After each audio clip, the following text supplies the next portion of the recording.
Hey guys, tonight we begin the Viking burial mounds that keep quietly baffling archaeologists. So before you get comfortable, take a moment to like the video and subscribe. But only if you genuinely enjoy what I do here, and let me know in the comments where you're tuning in from and what time it is for you. It's always fascinating to see who's joining us from around the world. Now dim the light, maybe turn on a fan for that soft background hum, and let's ease into tonight's journey together. So, Uvathi wind moves slowly across the heather-strewn hills of southern Norway, whispering over the land like a tired historian recalling names long buried. To most who pass by, these knolls and rises look like natural features, soft humps of turf breaking the rhythm of a calm, rural landscape. But to the patient eye of an archaeologist, these are mounds that don't belong. They rise too evenly. They resist erosion just a little too well. Beneath them, something waits. It has waited for over 1,000 years. You are walking along a small trail near the edge of Vestfold County. It's quiet. The grass is dull. Green, pressed down by the fog that sits low across the fields in the early morning light. You almost miss it. Then you see it. A slightly rounded rise in the earth, maybe 20 meters across, with no clear purpose and no clear explanation. There are many like it. Hundreds across Scandinavia. These are the Viking burial mounds raised tombs from the 8th to 11th centuries, and no two are quite the same. These hills aren't marked with signs or tourist boards. Some have been studied, others have been left alone, either out of respect or uncertainty. When archaeologists open them, they often find ash, charcoal, burnt wood, and bones. Sometimes they find swords, shields with iron bosses rusted into scale-like flakes. In rare cases, they find a ship, buried with the deceased, filled with everyday objects and the remains of animals sacrificed to follow their owner into the afterlife. But what baffles researchers is not always what's there, it's what's missing. Unlike the grand Viking sagas that speak of glory and conquest, these graves are subtle. They aren't the dramatic, towering monuments of kings.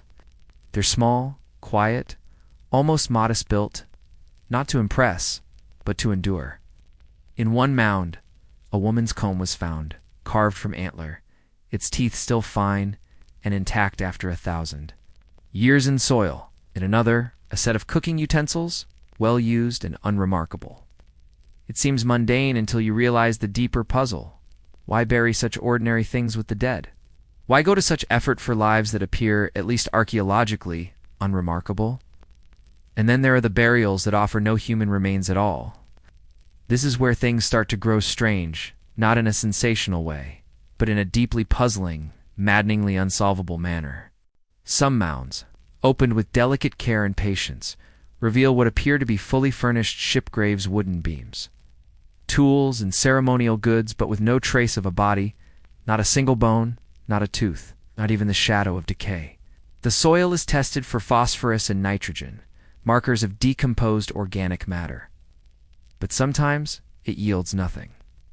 It is as though someone was buried, but also somehow wasn't. There is one such mound at Bor, near the Oslofjord. Dug in the early 20th century, its shape resembled others that had contained ships. Its size suggested a person of great importance. Yet when archaeologists peeled away the turf, layer by layer, they found the imprint of a boat, iron nails lined up in the soil like the ghost of its whole-but-no corpse. The tools were there, a spear, a drinking horn, and a piece of textile, turned to dust at the edges. But the person, was the body cremated? Perhaps. But cremation usually leaves behind at least fragments, white shards of bone that crack like pottery in the hand. Here, there was none. Some theories emerged. Perhaps the burial was symbolic. Maybe the mound was meant not for a body, but for the memory of one. Or maybe it was used to signal territory death not as an end, but as a boundary. This idea takes root in the landscape itself. Viking burial mounds often appear near coastlines or along trade routes, places where travelers might pass and mark their way by the dead. The mounds could have served as quiet signposts, each one a declaration. Someone lived here, ruled here, died here, respect this land. And yet this leaves archaeologists with more questions than answers. If the mound is symbolic, why go to the trouble of burying real objects? Why include valuable tools, iron fittings, or even animals? In one mound in Oseberg, 2 women were buried with a cart, multiple beds, tapestries, and 12 horses. Is the richest burial of the Viking Age. And again, there's uncertainty. Were they queens? Priestesses? Sacrificial victims? No inscription tells us. The sagas do not mention them. Their fame, if they had it, died with them. You sit beside one of these grassy mounds now, knees drawn up, listening to the wind pass through the birch trees. You imagine what it was like the day it was built. A group of mourners, perhaps 20 or 30 people, pulling ropes to drag a small ship inland from the fjord. A body lay on the deck, wrapped in linen or wool. Someone lays a sword across the chest. Others place offerings, bread, meat, or a dog. A low chant begins. Smoke curls from torches. And then the dirt is shoveled, slowly, reverently, until the shape of the ship is hidden. Only the earth remembers its outline now. Still others were cremated on pyres, massive fires built with care, and then extinguished when the body was gone. The ashes were collected, sometimes mixed with soil, and placed into a mound, with or without a container. What's curious is that many of these mounds include both cremation remains and buried objects that would not survive fire. A wooden chest, carved sleigh. This suggests that burial practices were not uniform, but deeply personal, shaped by belief, region, and wealth. And this raises another question. How did Viking communities decide what kind of burial someone received? The answer is slippery. There was no single Viking culture. What we call the Vikings were a loose network of Scandinavian peoples, Danes, Swedes, Norwegians, and others whose languages and customs overlapped but were never identical. Burial practices varied greatly depending on time, place, and local tradition. Some graves reflect Christian influence. Others seem purely pagan. Some appear rushed, others extravagantly prepared. You could live in the same village as your neighbor and be buried entirely differently. In death, as in life, individuality quietly persisted. The mounds themselves, however, share one thing. They last. Even after 1,000 years of wind and rain, the earth remembers. These small hills keep their shape. Their mystery endures not through grandeur, but through stillness. They speak in absence. They baffle through restraint. There's something oddly comforting in that.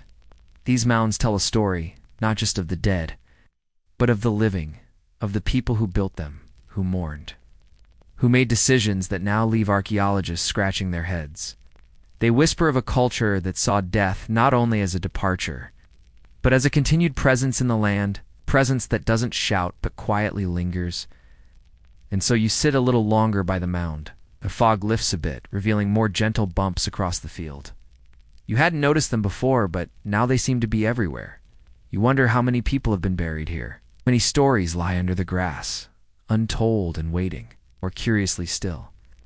Why did some people get a mound at all while others didn't? The quiet presence of the Viking burial mounds stretches beyond the northern horizon, where morning dew clings to blades of grass that haven't felt footsteps in centuries. You can picture the archaeologists bent over these rises, brushing away centuries of earth with patience, hoping not just for gold or swords, but for context. That's the real treasure here, not what's found, but what can be understood. And that's what makes these burial mounds so maddening. The more carefully archaeologists study them, the less certain things seem to become.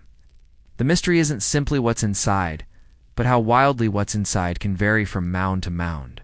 In one site along the Swedish coast, excavators opened a small mound, expecting the usual ashes, tools, maybe a few grave goods.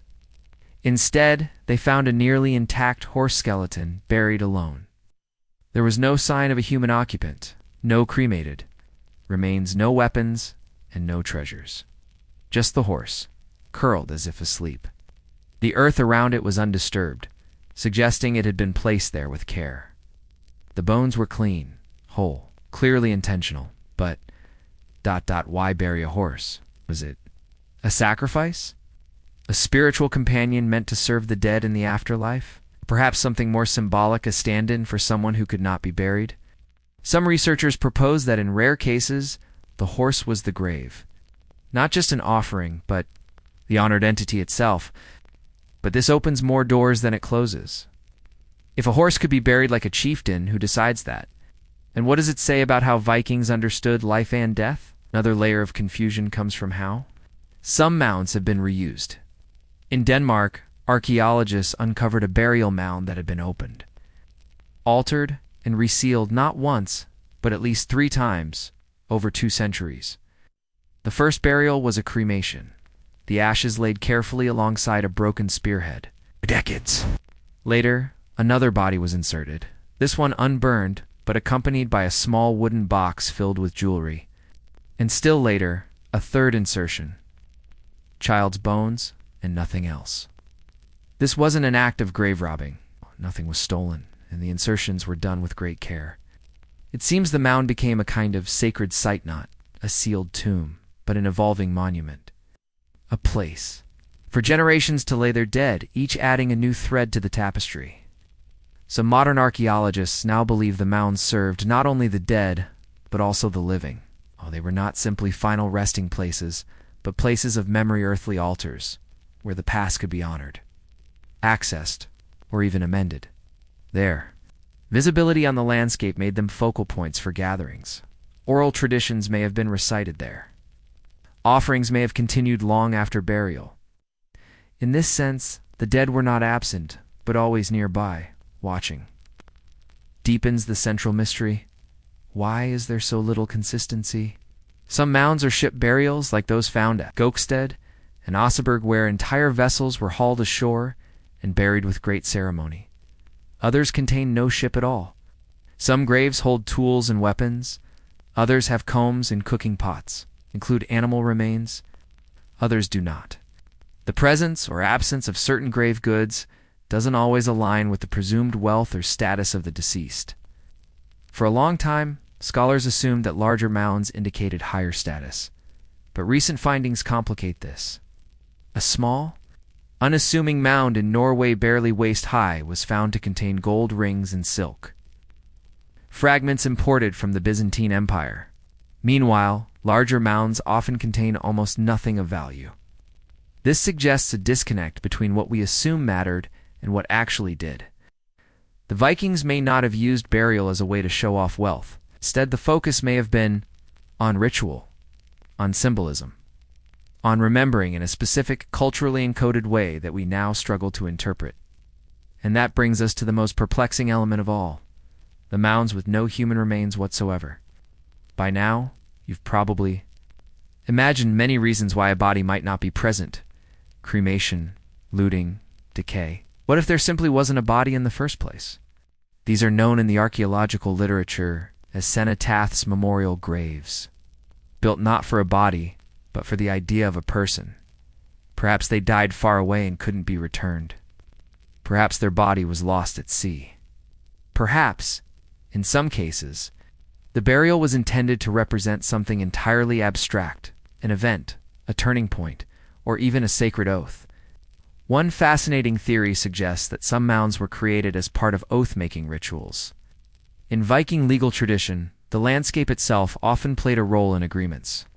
A mound could be the physical marker of a decision, a border, a feud's end, or the founding of a family's claim to land. In this sense, the burial might not be about death at all, but about permanence, about anchoring memory in the soil. Another line of inquiry focuses on the ritual landscape. In some regions of Norway and Sweden, clusters of mounds appear in patterns, lines, circles, or even rough spirals. Aerial imaging has revealed how these mounds relate to natural features, rivers, outcrops, or mountain shadows. There's speculation that Viking burial practices incorporated cosmology, that the layout of mounds reflected the movements of the stars or mirrored mythic geographies described in Norse stories. You pause to consider this? The Vikings saw the world as a great triadro, since with 9 realms branching from it. Could the placement of burial mounds reflect an attempt to mirror that order? Could a grave's position in the landscape symbolically place the dead in one of those realms, Valhalla, hell, or somewhere in between? The problem, as ever, is that the evidence whispers but never shouts. Archaeologists can only infer. No Viking map of the dead survives. No grave includes a written guide. Even when bones are found, they often raise as many questions as they answer. For example, isotope analysis of teeth can sometimes reveal where a person grew up. In several high-profile burials, the deceased was found to be foreign, not Scandinavian at all. Graves in Norway have yielded remains of people who grew up in Britain, the Baltics, or Central Europe. What were they doing here? Were they traders? Slaves? Warriors? Perhaps more fascinatingly, adopted into Viking society and given the honor of a native burial. Gender 2 resists easy conclusions. One now famous case involved a richly furnished warrior grave in Birka, Sweden. Long thought to belong to a male warrior, it was revealed through DNA testing in 2017 to be female. A woman, buried with weapons, horses, and game pieces, likely a military strategist. For over a century, scholars had assumed, based on the artifacts, that the body must be male. The discovery appended assumptions not just about that grave, but about gender roles in Viking society. And so the uncertainty grows. What had seemed like a culture with strong burial traditions is revealed, instead, to be fluid, flexible, and deeply personal. Not chaotic, never that but elastic, responsive to time, place, belief, and memory. You look out over the fields again. The mounds are no longer just shapes in the earth. They are questions. Some answered. Maybe not. Each one a quiet refusal to be neatly categorized. A whisper from the past. I mattered, but not in a way you fully understand. But it leads you to wonder, were these graves meant to confuse us? Or did the people who built them simply never imagine that one day, strangers with notebooks and brushes would come poking through their sacred earth? There is a kind of quiet defiance in the Viking burial mounds. Not in the way of aggression or hostility, but in the simple act of withholding. They do not explain themselves. They offer no plaques, no epitaphs, no legible narratives. In their ancient silence, content to be misunderstood. And perhaps that's the final riddle, that they were never meant to be explained. You are standing now at the base of one of the larger mounds at Bor National Park in Norway. The grass is neatly trimmed. Trail circles it. Nearby, there are others, over a dozen in total, each gently rising from the earth like knuckles of the past, clenched just tightly enough to keep their secrets. This is the largest assemblage of monumental burial mounds from the Viking Age in all of Scandinavia, and still, no one knows exactly who lies beneath them. For a long time, it was assumed these were royal graveskings, perhaps, or warlords. The effort required to construct such mounds, especially with ship burials, is not trivial. Timber had to be felled, ships hauled and positioned, grave goods gathered, and earth carefully layered. It required labor, coordination, and a shared sense of meaning. These were not just tombs, they were projects, collective declarations of memory. And yet, when excavations began in earnest in the 19th and 20th centuries, they revealed less certainty than expected. Some mounds were empty. Some had been looted in antiquity, their treasures gone, but their structure left intact. Others contained people whose identities left no trace, no names, no markers, only bones, or sometimes just the faint chemical signature of a long-decayed presence.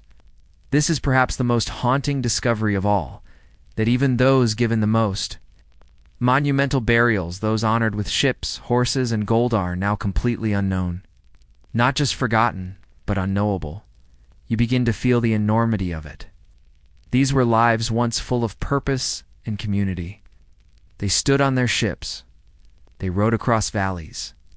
They sang, fought, bartered, and feasted. They raised children, made laws, and prayed to gods who are now shadows in poetry. And when they died, their people built hills for them rounded. Monuments, filled with fire or silence, shaped by shovels and grief. And then the world moved on. Still, for all that is lost, the mounds speak in subtler ways. Through fragments, through arrangements, through quiet absences, Consider the grave goods. These are not simply objects. They're clues. A blacksmith buried with a hammer and tongs, a woman with a distaff and spindle whorls, child with a toy. Axe. These items suggest not just roles in life, but imagined roles in death. The dead were not buried empty-handed. They were sent off with tools, as if to say, continue. The Vikings believed, in some form, in a continuation beyond death. The exact details varied, as all belief systems do. Some imagined Valhalla warriors' afterlife. Others spoke of hell, a quieter, colder place where the dead lingered. But many burials show no indication of this binary. Instead, they reflect something more grounded. The idea that the dead continued to live in memory, in place, and perhaps even in the land itself. Some scholars now argue that burial mounds weren't meant to isolate the dead, but to keep them among the living. Positioned along trade routes or near settlements, they stood as landmarks, both literal and spiritual. People may have passed them daily, greeting them silently, acknowledging their presence not as ghosts, but as part of the community still. There is evidence to support this. In some cases, food offerings were left at the base of mounds for generations after the burial. Burnt pits nearby suggest feasts or ritual meals held in their honor. The dead were not sealed away. They were remembered, fed, spoken to. And then there's the curious matter of sound. Acoustic studies of certain mound arrangements particularly. Those built-in clusters have shown that they create specific reverberations when one speaks or sings between them. Sound behaves oddly in these spaces, bouncing in ways that amplify certain tones while muffling others. Was this intentional? Did the Vikings understand how mounds could shape sound and memory alike? We don't know. But the idea is not far-fetched. Norse placed great value on spoken memory. The sagas were not written until long after the Viking Age had ended. For that, everything lived in the voice, and stories passed, mouth to ear, repeated in long halls lit by fire. Mound then may have been not just a grave, but a listening post. A place where the past could be spoken aloud and heard again. And yet, even with all these layers, ritual, memory, myth, there is a rawness to what we do not know. Archaeology, for all its science, cannot resurrect motive. We dig, we test, we theorize. But there are things these mounds simply will not yield. Like the woman buried at Oseberg's, rounded by tapestries, carts, tools, animals, and silks, was buried with another woman, possibly a servant or companion. Their grave ship was buried under a massive mound. The preservation is so extraordinary that wood carvings remain visible. Their designs strange and beautiful, intertwined animals, coiling serpents. A world of meaning is etched into the planks. But who was she? She may have been a queen, or a religious leader, or perhaps someone whose role no longer exists, a Valva or a walker between worlds. We know she mattered, but not why. Not how. Not in the way she did to the people who placed her in that ship and who stood there that day watching the earth close over her. And it's the same for all the mounds, the big ones, the small ones, the empty ones. They resist summary. They are not problems to be solved. They are monuments to the unknowable. This may be why archaeologists keep coming back to them. There is something deeply human in trying to understand those who came before, even when they clearly don't want to be understood. And so we circle the mounds again. We map them, scan them with radar, excavate with trowels so small they fit between fingers. We take soil samples, we catalog beads, we run DNA tests, and the mounds answer us, softly if at all. There is a kind of peace in that. Not everything yields. Not everything needs to. You find yourself back at the edge of a field, near a small mound, one of the unremarkable ones. No ships here. Weapons. No tapestries or buried treasure. Just a shallow rise, covered in grass, untouched for centuries. Maybe it held someone who mattered. Maybe it held no one at all. But the ground rises just a little underfoot. The wind moves gently. And for a moment, the past feels close not as history, but as presence. The burial mounds of the Vikings do not shout. They do not argue, they wait. And they will keep waiting quiet and persistent, while we puzzle over what they mean. Maybe that's the point. That some things in history are not meant to be solved, but to be sat with, like a silence in conversation, or a song you've heard before but can't quite place in the dim light of a foggy English dawn somewhere. Along the banks of the river Witham, a man stands knee-deep in water, pulling a woven basket from the shallows. It's heavy with movement, writhing life slapping against the reeds. Inside, dozens of eels twist in slow, silvery knots, their slick bodies shining in the pale gray air. He lifts the basket, shoulders aching. It's not just dinner. A tax payment. You're in Lincolnshire, sometime in the mid-13th century.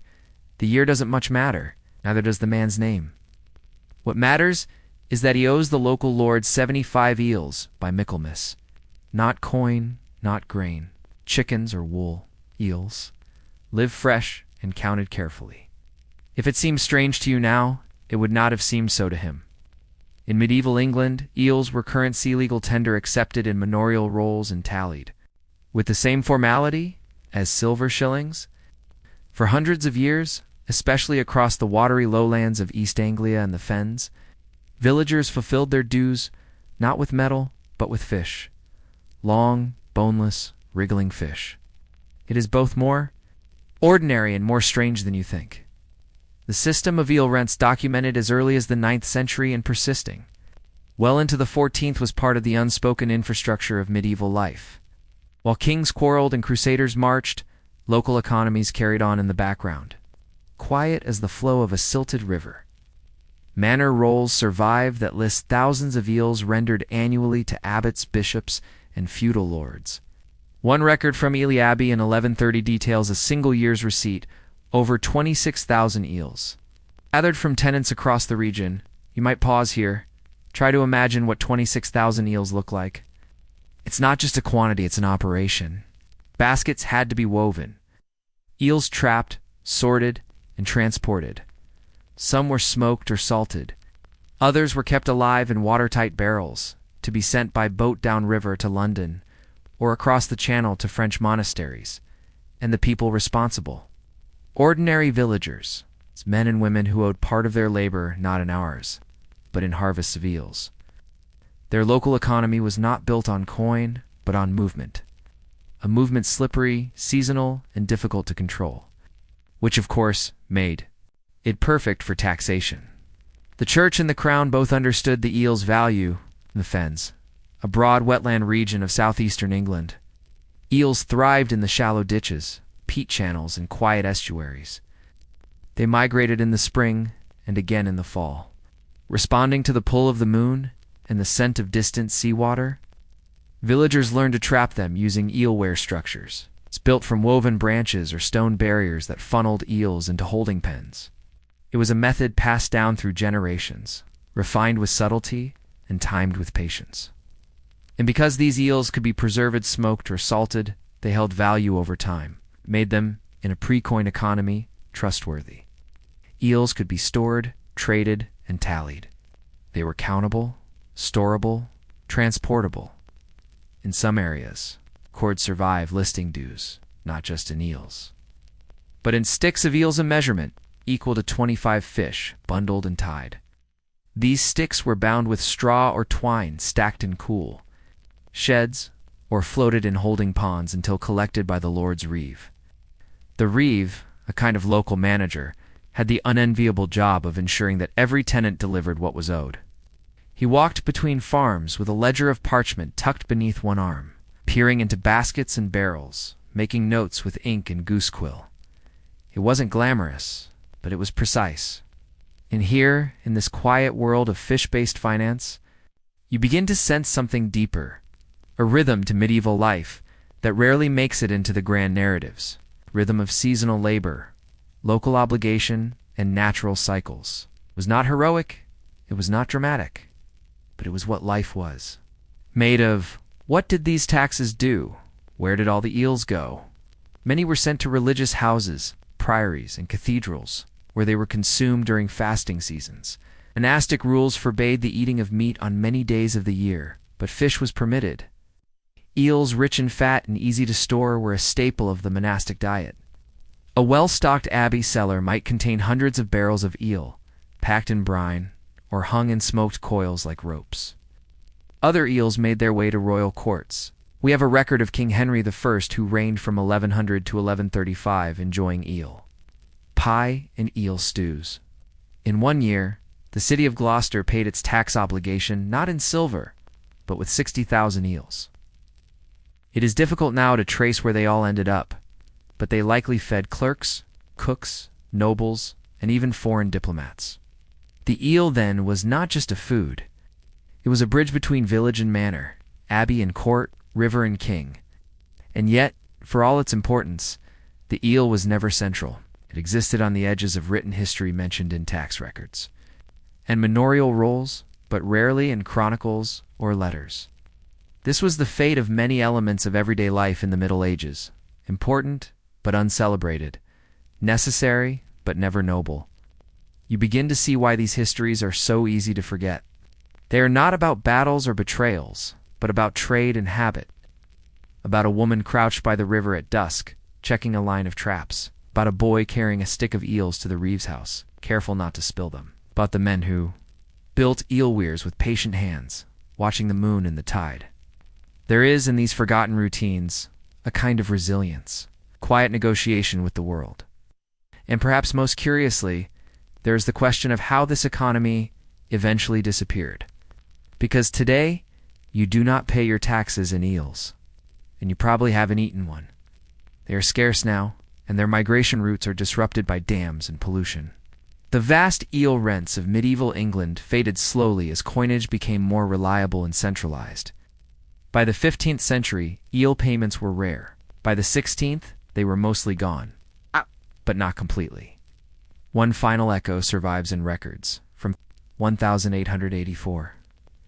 In the manor of Stobardolph in Norfolk, a tenant was still legally obliged to provide a stick of eels each year. Whether he did or not is uncertain. But the obligation was written and technically enforceable. And so, you wonder, how many other hidden threads like this still lie buried in legal documents and forgotten contracts? How many obligations, quiet, as rivers silt, once governed the daily lives of people, now erased from memory, and more intriguingly still? What other taxes might have once been paid not in silver or gold, but in the ordinary, edible, and endlessly slippery? The eel has always been a creature of mystery, appearing with the rains, disappearing with the moon, never quite allowing itself to be fully understood. Even the natural philosophers of antiquity struggled to explain its origins. Aristotle believed that eels emerged from the mud itself, spontaneously generated. Medieval thinkers inherited that belief and refined it in their own curious way. They noted that eels did not seem to have reproductive organs. No one ever found their eggs. And yet, there they were, each season, writhing in the rivers, pushing upstream, caught by hand, spear, or woven trap. But in medieval England, mystery was no barrier to utility. If the eel was confusing, it was also abundant. If it slipped through the fingers, it could also be bundled and counted. In the watery landscapes of the fens and beyond, the eel was wealth quiet, seasonal wealth, harvested not in silence, but with the low sounds of baskets creaking and boots in the shallows. You are standing now on a raised causeway that cuts across a boggy field. The land is uneven, half-drained, deeply green, and cut with ancient drainage ditches. This was once the heartland of eel rent. Here, between the reeds and peat beds, generations of villagers harvested their dues. The weirs were simple but ingenious, interwoven fences of willow branches that funneled eels into traps as they followed their instinctual migrations. There was a season for this, of course. Eels, like all things in the medieval calendar, had their moment. The autumn migration, usually in late September or early October, was the peak time.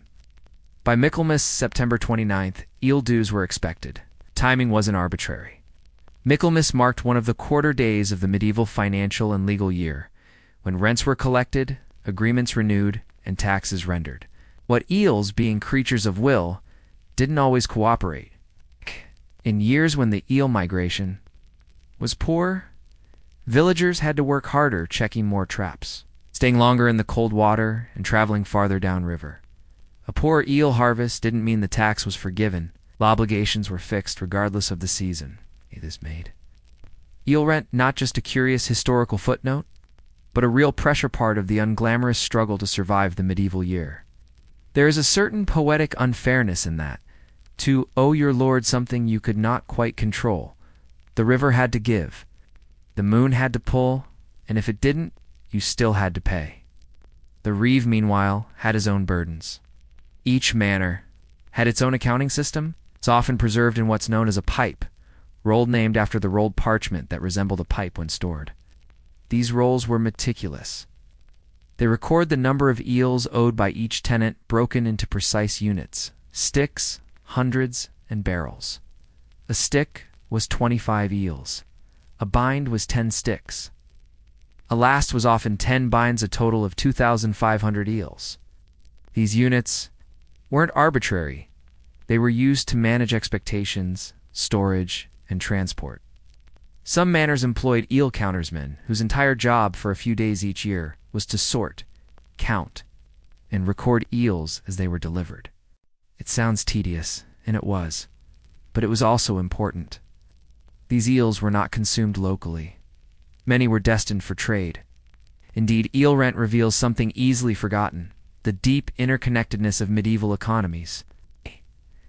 A village in Cambridgeshire might render 600 eels, which were then packed and sent to a monastic house in Essex, which in turn redistributed some to London merchants or French abbeys. The journey was not always direct. Eels could pass through multiple hands each, profiting slightly from the exchange. And there were rules. The eels had to be fresh or well preserved. They had to be the right size. Overly small eels were sometimes rejected. Diseased ones were thrown out. The reeve might mark the delivery as deficient, and the tenant could be fined or required to pay in other ways. These were not casual transactions. They were obligations, tightly woven into the legal structure of the time. There were even eel markets. The city of York, for example, held seasonal eel sales during Lent, when fish demand peaked. Barrels of eels arrived by boat or cart, sold by traders who bought them up from manors or individual catchers. Prices fluctuated with supply, demand, and the difficulty of the season. In years of poor eel movement, usually due to drought or unusual tides, prices rose sharply. The church, of course, loomed large in all of this. Eel consumption soared. During the dozens of fasting days each year when meat was forbidden, fish days weren't just Fridays. They included Advent, Lent, Ember Days, and more. In total, nearly 140 days of the medieval calendar were meat-free for the observant. Monasteries needed reliable fish supplies, and eels, smoked and salted, were dependable. This demand gave eels a religious value as well as an economic one. To provide eels to a monastery was not only a financial transaction, it was a pious act, an indirect contribution to a life of prayer. Food, finance, and faith was thin. And yet, despite all this, the eel rarely appeared in poetry or song. It had no heroic role, no noble associations. It was not the salmon leaping upstream or the stag in the forest. It was mundane, it was useful, it was slippery. There was something almost tragic in that. The eel shaped the daily life of thousands, helped feed abbots and kings, and supported an entire seasonal economy, and yet left behind no voice. Only the tallies and pipe rolls. It's only the occasional mention in manorial court proceedings. John of Fenworth did not pay his eel rent in full. Judgment, 3 days of extra labor. You begin to understand something here. History is not made only by kings and battles. It is made, too, by people like John of Fenworth, people who stood in cold water for hours, untangling fish from reeds, who walked miles with heavy baskets, who paid what was owed not in silver, but in muscle and motion. Their lives don't appear in the great chronicles, but they appear in these odd, residual traces, in the texture of obligations recorded and forgotten. They echo through contracts never quite repealed, and in the quiet absurdity of knowing that once upon a time a village paid its debt to a bishop not with gold or livestock, but with 600 slithering creatures packed in straw. And then there's the eel itself. Even now, scientists still struggle to explain the full life cycle of the European eel, Anguilla anguilla. Born in the Sargasso Sea, somewhere in the depths of the Atlantic, eel larvae drift for months, sometimes years before reaching European shores. Once in freshwater, they transform into elvers, swimming up rivers and settling in inland waterways for as long as 20 years. Then, without warning, they begin their migration back to the sea to spawn and die, disappearing just as mysteriously as they arrived. The medieval villagers didn't know this, but they felt its rhythms. They read it in the rivers. They timed their lives around it. Their obligations were tangled with the eel's strange journey, their own human systems overlaid on the instincts of a silent fish. It makes you wonder how much of medieval life was built on these invisible foundations. On animals' patterns, in migrations no one understood, but everyone relied on. And more curiously still, what happened when the eel didn't come? There is a kind of silence in history that can only be Sinstan absence left behind, not by war or fire, but by something simply not arriving. Imagine a year when the river runs strangely clear, the traps come up empty, and the willow weirs stand still.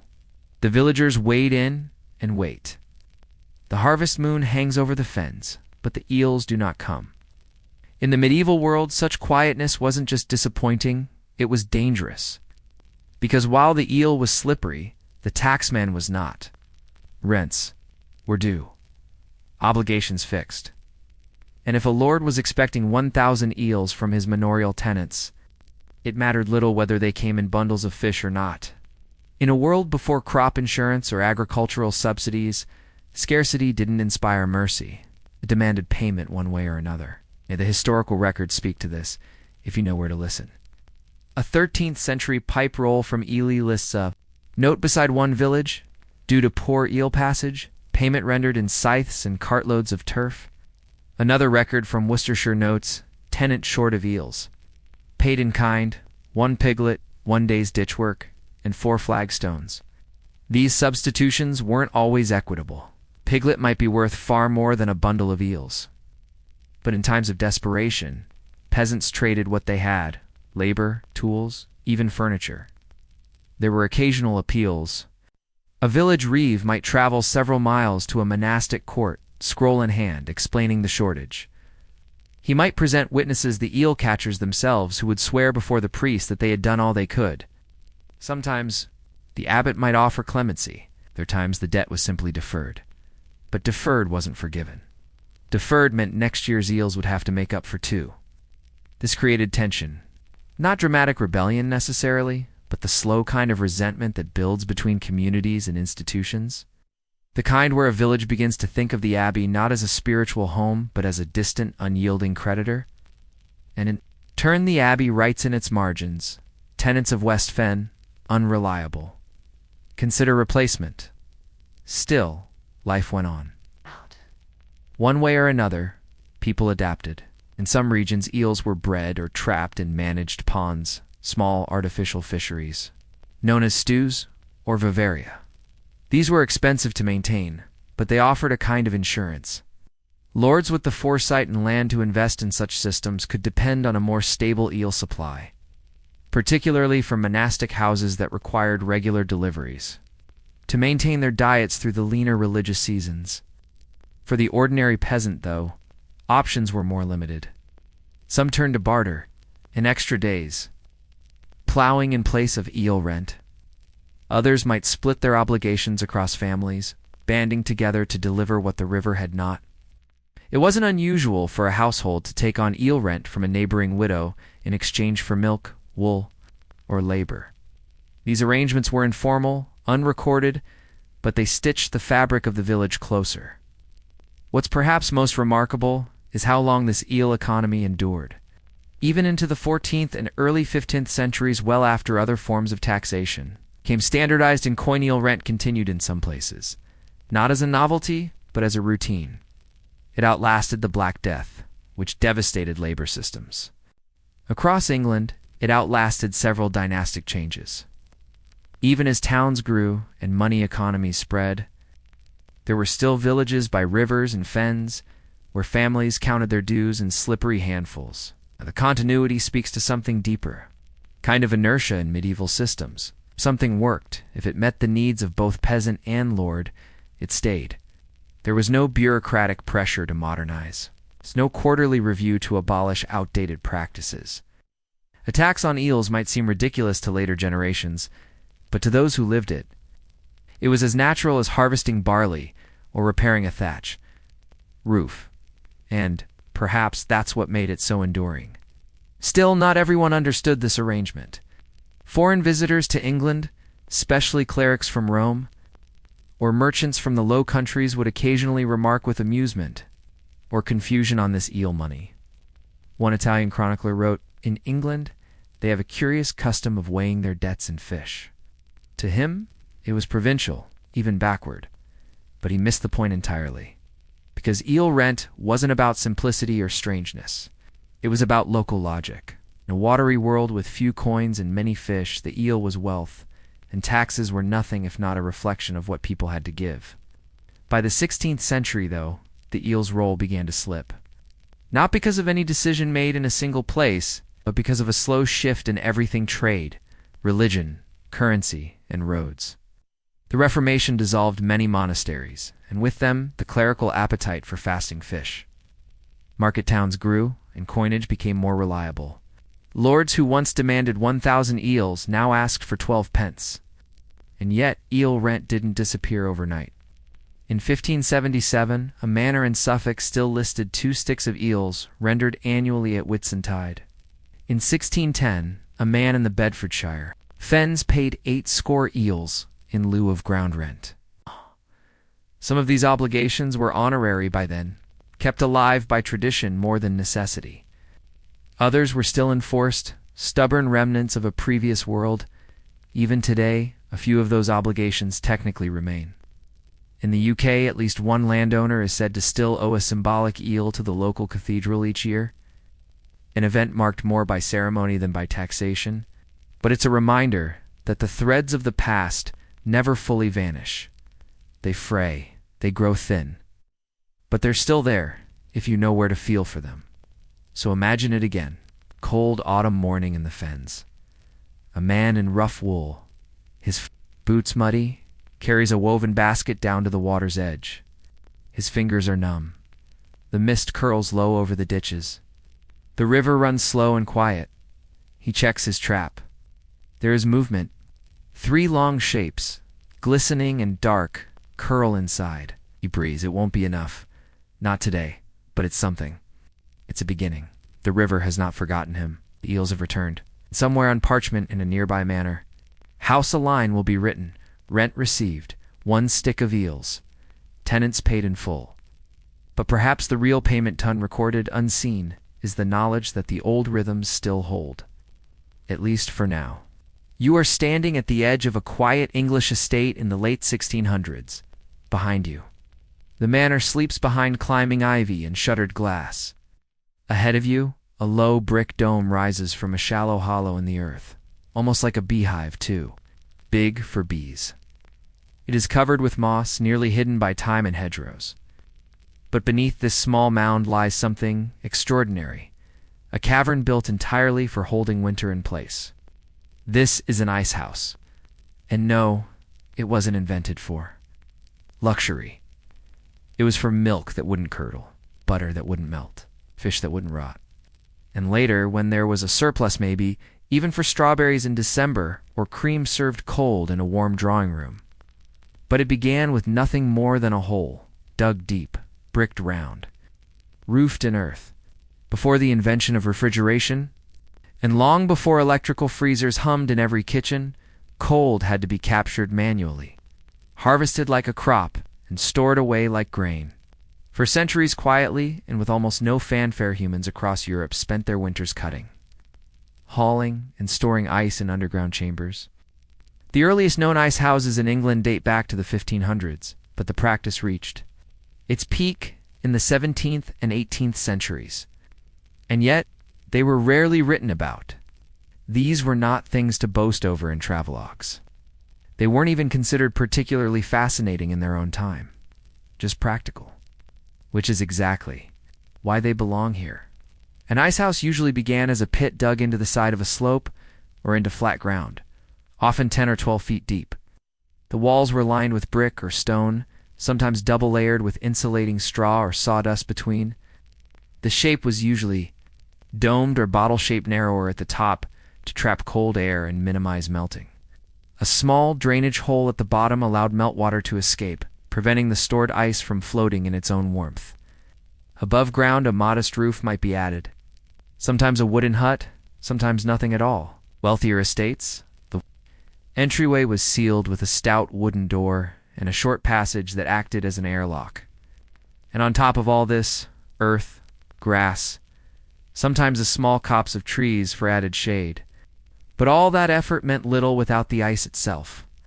Winter was a season of hard work. As soon as the ponds froze deep enough, strong enough laborers would be sent to cut it. They used iron saws, long poles, and spades. The ice was lifted in heavy, square blocks and moved by hand, sled, or cart. Often the work was done at night, or in the early morning when the ice was hardest and less likely to crack. It was dangerous. Ice could break underfoot. A cartload could tip and crush a man. Ow. And in particularly poor winters when the frost came. Late or stayed soft, there might not be enough at all. Still, they tried. Because once the ice was inside packed, layer upon layer, sometimes with straw or hay between it, would keep for months, well into the spring, sometimes even into August. A properly made ice house with good drainage and a tight seal could retain cold deep into the hottest months. Great. This mattered enormously for food preservation. Fishmongers used ice. To transport eels and trout from distant rivers, dairymaids used it to chill butter and cream, slowing spoilage. Butchers found that even a few blocks of winter ice could stretch the freshness of meat by days, sometimes longer.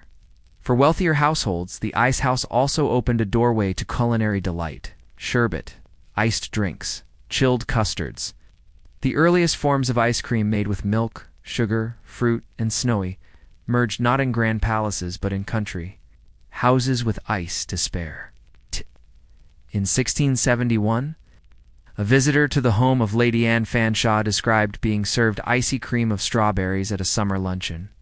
The dish was reportedly so cold that the silver spoon stuck to the lips of the unwary. But there was more to this quiet revolution than just food. Ice helped with medicine.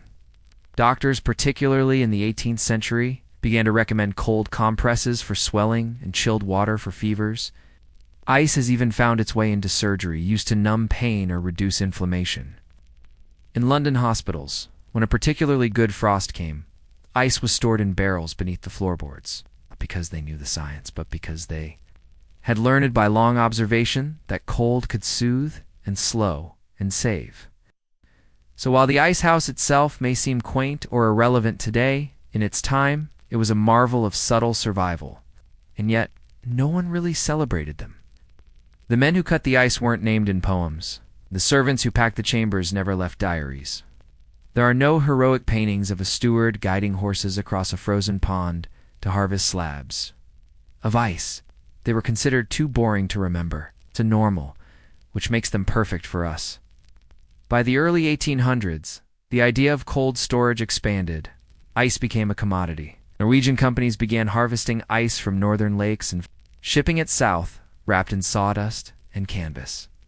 Ice was floated down the Thames in barges. Huge ice warehouses sprang up in London, Liverpool, and Bristol. But it started with a hole in the ground, dug by hand, shaped by necessity, maintained with care and silence. Even now, if you walk the edge of certain old estates, you might still find one overgrown, half collapsed, forgotten under a tangle of brambles. Peer inside, and you'll see not just a dome of brick, but a story of cold captured in a world that had no fridges, no plastic tubs, and no freezer aisles. A story of preservation without electricity, a story of how summer stayed alive through winter, quietly sleeping underground. And yet one might wonder, what happened in years when the winter never froze, when no ice could be gathered at all?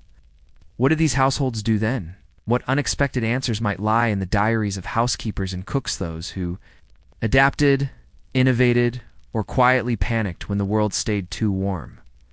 Picture this. It's the winter of 1734, a mild one.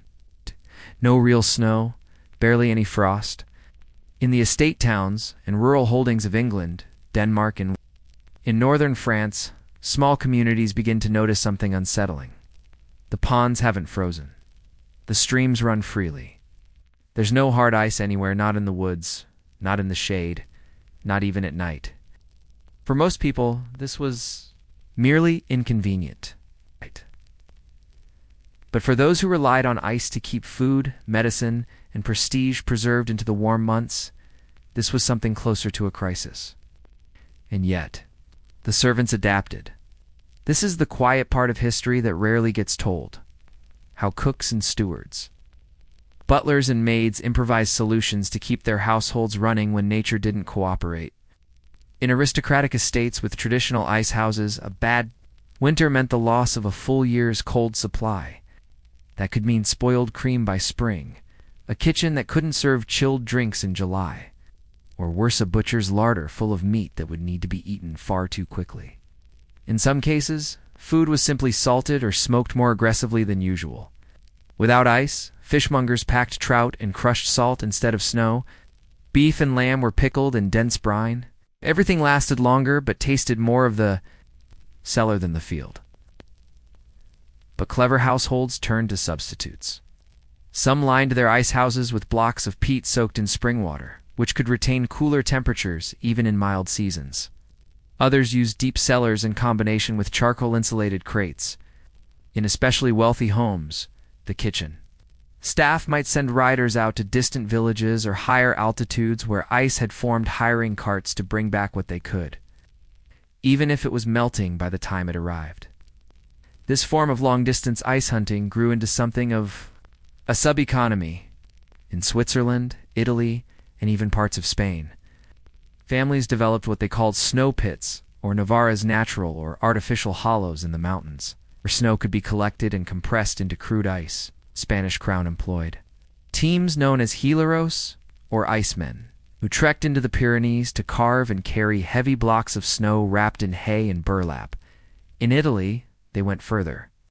Large underground chambers called ghiacciai ice vaults were constructed. Outside cities like Florence and Bologna, these were operated like proto-industrial facilities. In winter, snow was packed in through the top. In summer, ice was extracted from the bottom and sold at market. The system was entirely gravity-fed, quiet and self-contained. And it had one important feature: redundancy. The snow wasn't dependent on just that year's frost. Oh. It could be harvested from higher elevations where cold came more reliably. In England, though, the system remained more domestically rooted. Ice houses were built for individual estates, not for towns. That meant the entire supply could vanish in a warm winter. So some households began experimenting with creating artificial ice. It was a crude science. One of the earliest mentions comes from a 1749 journal kept by an apothecary in Gloucestershire.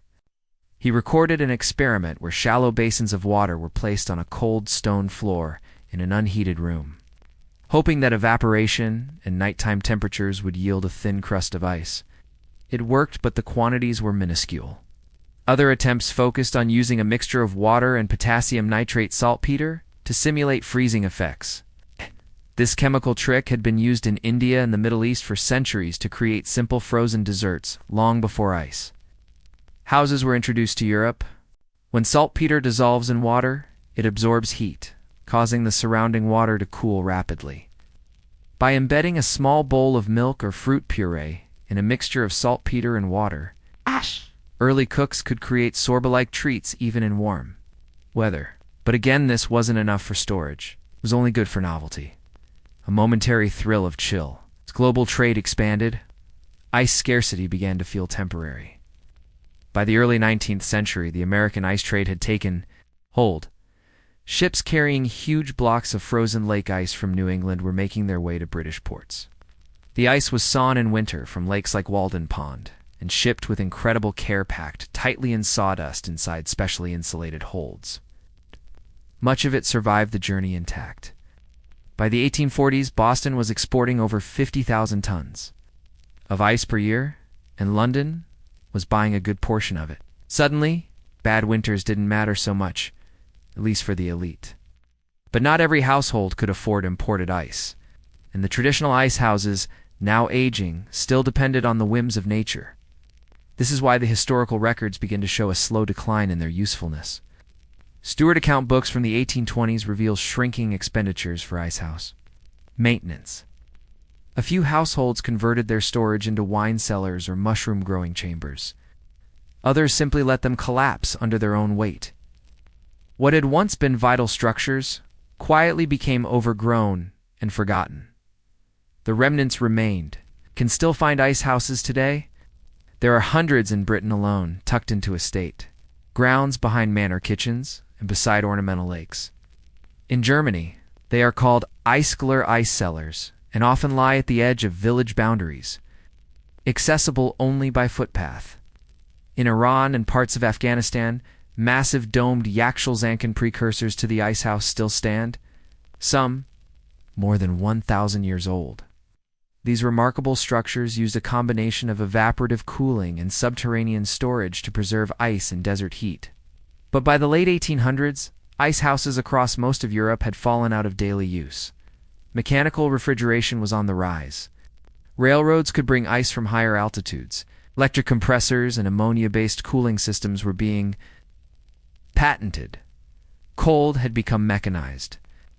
And so, the modest ice house, once a cornerstone of seasonal planning, became obsolete. Still, even in their decline, these domes and hollows held lessons. They taught generations of household staff to think seasonally, to prepare in advance, and to work quietly with the rhythms of nature. They reminded the world that cold wasn't always a given, that keeping something fresh could be a year-long process, that a berry eaten in July might have required a dozen hands and months of quiet planning. And perhaps most importantly, they offered a subtle glimpse of how people once wrestled with unpredictability. Because even with the best-laid bricks and deepest pits, you could never quite predict the weather. So how many estates, how many entire kitchens had to rewrite their menus, throw out spoiled meat, or settle for lukewarm lemonade when the frost didn't come? And what did that feel like? In the quiet panic of spring, it's walk down a wooded path behind a crumbling manor. The leaves are damp and the air smells of moss and earth. Just behind a half-collapsed stone wall, you find a small mound, barely noticeable, but closer inspection reveals something stranger. A brick archway, now sealed or sunken, ringed in ferns and nettles. This was once an ice house. There are hundreds like it across Europe. Some are still perfectly intact, cool. Dry domes hidden beneath the soil. Others have collapsed or been overgrown, mistaken for animal dens or bomb shelters. And a few, oddly enough, have become dens for foxes, storage for garden tools, or quiet spaces for meditation. But in their time, these were monuments to a very specific kind of control, not of power or land, but of temperature. The early modern European obsession with ice preserving it, storing it, controlling it, reflected something deeper than culinary preference. It reflected anxiety, about seasons, about spoilage, about the failure of nature to cooperate with the rhythms of human routine. From roughly the 1600s to the mid-1800s, ice became an unspoken luxury of order. In a world still ruled by the unpredictability of weather, famine, and crop disease, ice provided something extraordinary, certainty. And the ice house was the vessel for that promise. Its shape was rarely ornamental. Most were built underground, lined in brick or stone, with a domed ceiling, and a drainage system at the base. Some were dry-laid, others mortared. The best were double-walled, with straw or wool packed between for insulation. They were laboriously constructed and required careful placement away from direct sun, near a source of harvestable ice and accessible by servants even in snow. Many were covered in earth to further insulate the chamber, giving them the look of small burial mounds. This was fitting. They were, in essence, graves for winter's gift. Each spring, after months of slow melting, the ice house would be opened again. If properly managed, it would still be half full. That moment when the steward lifted the wooden hatch or stone lid and reached inside to retrieve a clean block of last January's frost must have felt magical, small miracle buried and preserved. But ice was never just about food. In the salons and parlors of the Enlightenment elite, chilled drinks and ice creams became social markers. To serve strawberry sorbet at midsummer was to prove your household had mastered nature's cycle. It meant you had planned ahead, employed the right servants, tamed your ice house properly, and kept things under control. Guests rarely saw the structure itself. They experienced only the product, the cold glass, the unspoiled fruit, the sensation of winter in their mouths during a hot afternoon. But behind it all was a system of intense labor. There were the men who cut the ice in winter, using long saws on frozen ponds, dressed in oilskin coats and wool gloves. The horses who pulled sleds across rutted fields. The boys who packed the blocks in straw and lowered them into the pit. The women who kept kitchen records, managing how much ice could be used and when. It was a hidden labor force, quiet, seasonal, and almost always forgotten. Even in cities, the effort was enormous. In Paris, deliverymen known as porteurs de glace once carried slabs of ice wrapped in burlap up 5 flights of stairs to deliver 2 upper-floor apartments. In St. Petersburg, entire barges filled with ice were stored in the Neva River to supply imperial kitchens and apothecaries.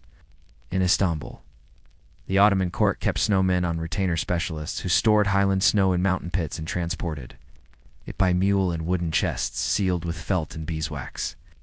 But by the late 19th century, these ice economies began to melt. The American invention of artificial refrigeration changed everything. In 1851, John Gorey patented a compression-based cooling system, originally meant for hospital use in humid climates. By the 1870s, industrial ice machines were making artificial ice cheaper and more reliable than any frozen lake. Soon cold was no longer seasonal, it was permanent, predictable. And just like that, the centuries-old skill of managing a seasonal ice supply began to vanish. Ice houses, those labor-intensive domes, were abandoned almost overnight. Some were filled with debris, others converted into mushroom farms or coal storage. In a few curious cases, their architectural uniqueness was preserved as garden follies, curious little buildings for 20th century visitors to stare at and wonder, what was this for? In the countryside, where estates declined and manor life withered, many ice houses fell into disrepair. Some were lost entirely to bramble and ivy. As children stumbled on them while exploring woods. Hikers mistook them for tombs. A few were repurposed by squatters, poets, or artists looking for a cool place to sit and think. The ghosts of chilled peaches and sorbet never reappeared, yet the legacy of the ice house is everywhere. You see it every time you open your refrigerator. The idea that food can be preserved out of season, made safe by cold, that's a cultural memory that began, in part, with these unassuming domes. You see it too. In our modern obsession with temperature-controlled environments, warehouses chilled to decimal precision, pharmaceuticals shipped in dry ice, and server farms cooled by geothermal air. And perhaps most poignantly, you see it in how we measure control. Today, our mastery of climate, of storage, of environment, it's seen as a technical achievement, necessity. But for centuries, it was a dream. It's a luxury for the few. What the ice house represents is the quiet, persistent effort to wrest just a bit of certainty from a chaotic world. It's a way to push back, however modestly, against the heat and spoilage of time. And maybe that's why, even today, those mossy brick domes half forgotten in the woods still carry a strange weight. They remind us of a time when the seasons couldn't be ignored, when winter had to be captured, and when the taste of something cold in summer was a triumph of planning, patience, and human ingenuity. So the next time you take an ice cube from your freezer and drop it into a glass, pause for just a moment and consider, how far back does that gesture go? And who had to dig, carry, cut, and bury, just so someone centuries ago could feel that same small chill? By the mid-19th century, The quiet utility of the ice house had begun to melt not because it had failed, but because the world around it had started to change. Industrial revolutions rarely arrive all at once. They slip in like spring.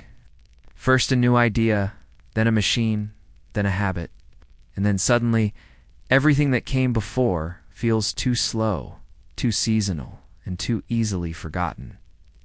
So it went with cold. In cities like London, Edinburgh, and Paris, imported ice was becoming more than a curiosity, it was an industry. Ships from Norway, New England, and Canada brought it by the ton, packed tightly with sawdust and burlap, is to be offloaded into brick warehouses and delivered to cafes, fishmongers, and households with enough money to want cold even in the warmest months. In 1851 alone, over 5,000 tons of Norwegian ice arrived in the port of London. And yet, as you know by now, that didn't necessarily mean it reached everyone. While merchants and taverns and hospitals benefited from the cold cargo, rural households still relied on their local ice houses, those old brick domes half forgotten behind gardens and groves. But even that slowly began to shift. In 1854, an American physician named John Gorey patented a machine for making ice artificially. He built it not for luxury, but for the patients in his fever-ridden Florida hospital. Gorey believed that cold air could treat malaria and yellow fever, and without reliable access to imported ice. He designed a compressor that created ice on demand. His invention was ridiculed at the time. A Southern doctor building snow in the tropics? Absurd. And yet within a few decades, artificial refrigeration began creeping into breweries, packing plants, and eventually the homes of the very wealthy. In 1876, German engineer Carl von Linde developed a practical and efficient method of liquefying gas to create mechanical refrigeration. The result? Ice that no longer needed to be harvested from frozen lakes. It could be made in a factory, on demand, without worrying whether winter had been cold enough, and so the seasonal rhythm began to falter. No more late-night harvests from icy ponds. No more storing slabs in straw-lined wagons. No more brick domes insulated with moss and patience. The ice house, once a silent cornerstone of domestic survival, was no longer necessary. It wasn't dramatic. It didn't explode or collapse. It simply faded, left to be overgrown by vines or repurposed for garden tools or forgotten altogether. Some were demolished to make room for driveways and garages. Others collapsed under the weight of decades of weather. A few were sealed and left, moss-covered and unexplained, in the corners of estates whose histories were rewritten without them. But not all. Certain corners of England, France, and Italy. A handful of these humble structures remain, restored, revisited, studied by architectural historians or passed down in local memory. They are not dramatic landmarks. They don't attract crowds. Children don't clamber to the top of them like castles, and few tourists ever notice them at all. But if you step close, if you lean down and push open the old wooden hatch or the rusted metal grate, you might still feel a breath of cool air drift up from below. It is the memory of winter, a lingering trace of a world that moved slowly, adjusted itself to nature's rhythms, and captured cold with its own hands. Today, when we talk about ice, we think in cubes, in bags, freezer trays that crack with a twist. It's hard to imagine a world where cold had to be harvested, managed, and stored with care, where warmth wasn't always welcome, where a solid winter was the difference between spoiled meat and survival. But if you close your eyes, you might still hear it. The creak of wagon wheels on frost-hardened ground, the wet thump of a block of ice landing in straw, the quiet hush as a servant slides the door closed on a chamber of carefully packed cold. And perhaps on the warmest days, when your freezer hums in the background and your glass beads with condensation, you'll pause for a moment to consider the lives of those who had no such ease, who captured winter in bricks and earth and kept it hidden underground for as long as they could, because the ice house wasn't just about food or luxury. It was about time, about stretching the moment, holding on to something fragile, keeping decay at bay not forever, but long enough to make it through. And in that effort, so ordinary, so quiet, so nearly forgotten, there is a kind of resilience that still echoes cool and calm beneath the surface of history.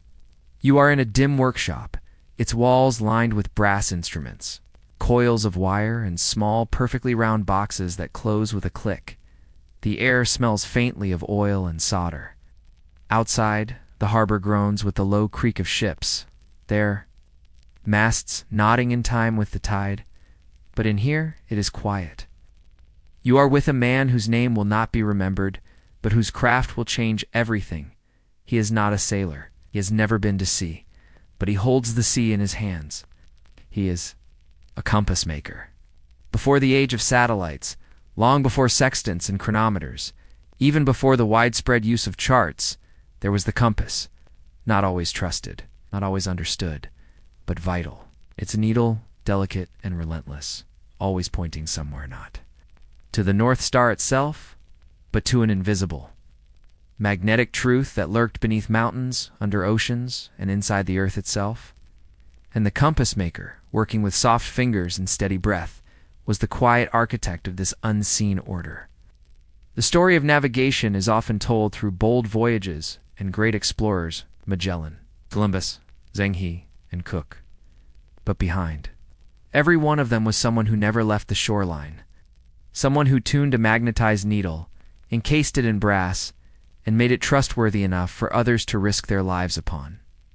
This is their story, and it begins not on a ship but in the hills of central China, in the Han Dynasty, where the lodestone first drew attention not as a navigational tool, but as a curiosity.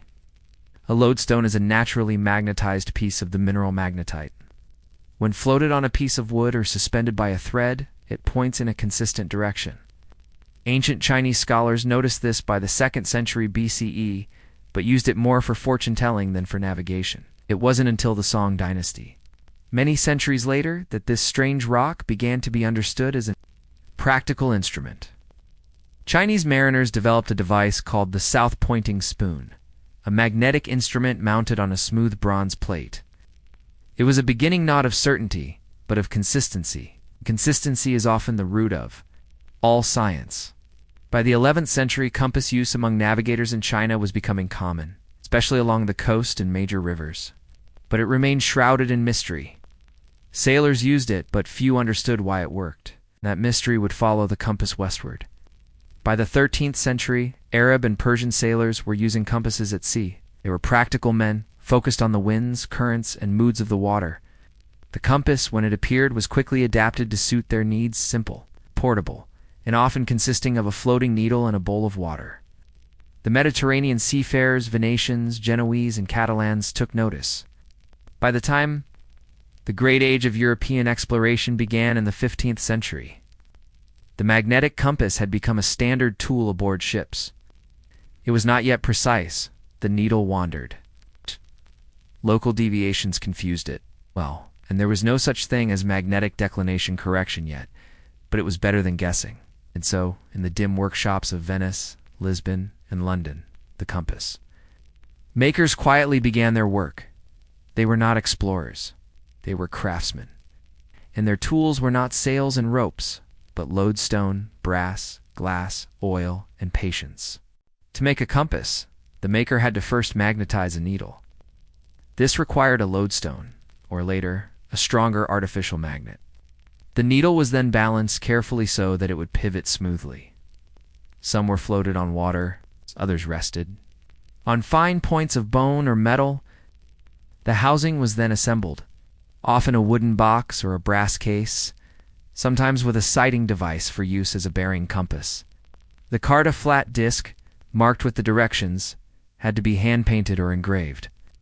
Early compass roses were works of art, adorned with elaborate fleur-de-lis pointing north and initials denoting the cardinal directions in Latin, Arabic, or local dialects.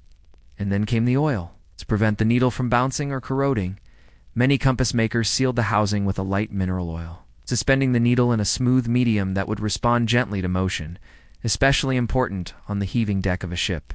Each step was delicate. Each mistake was invisible till the user was hundreds of miles from shore, trusting it. It wasn't unusual for captains to personally know the compass maker who had built their instrument.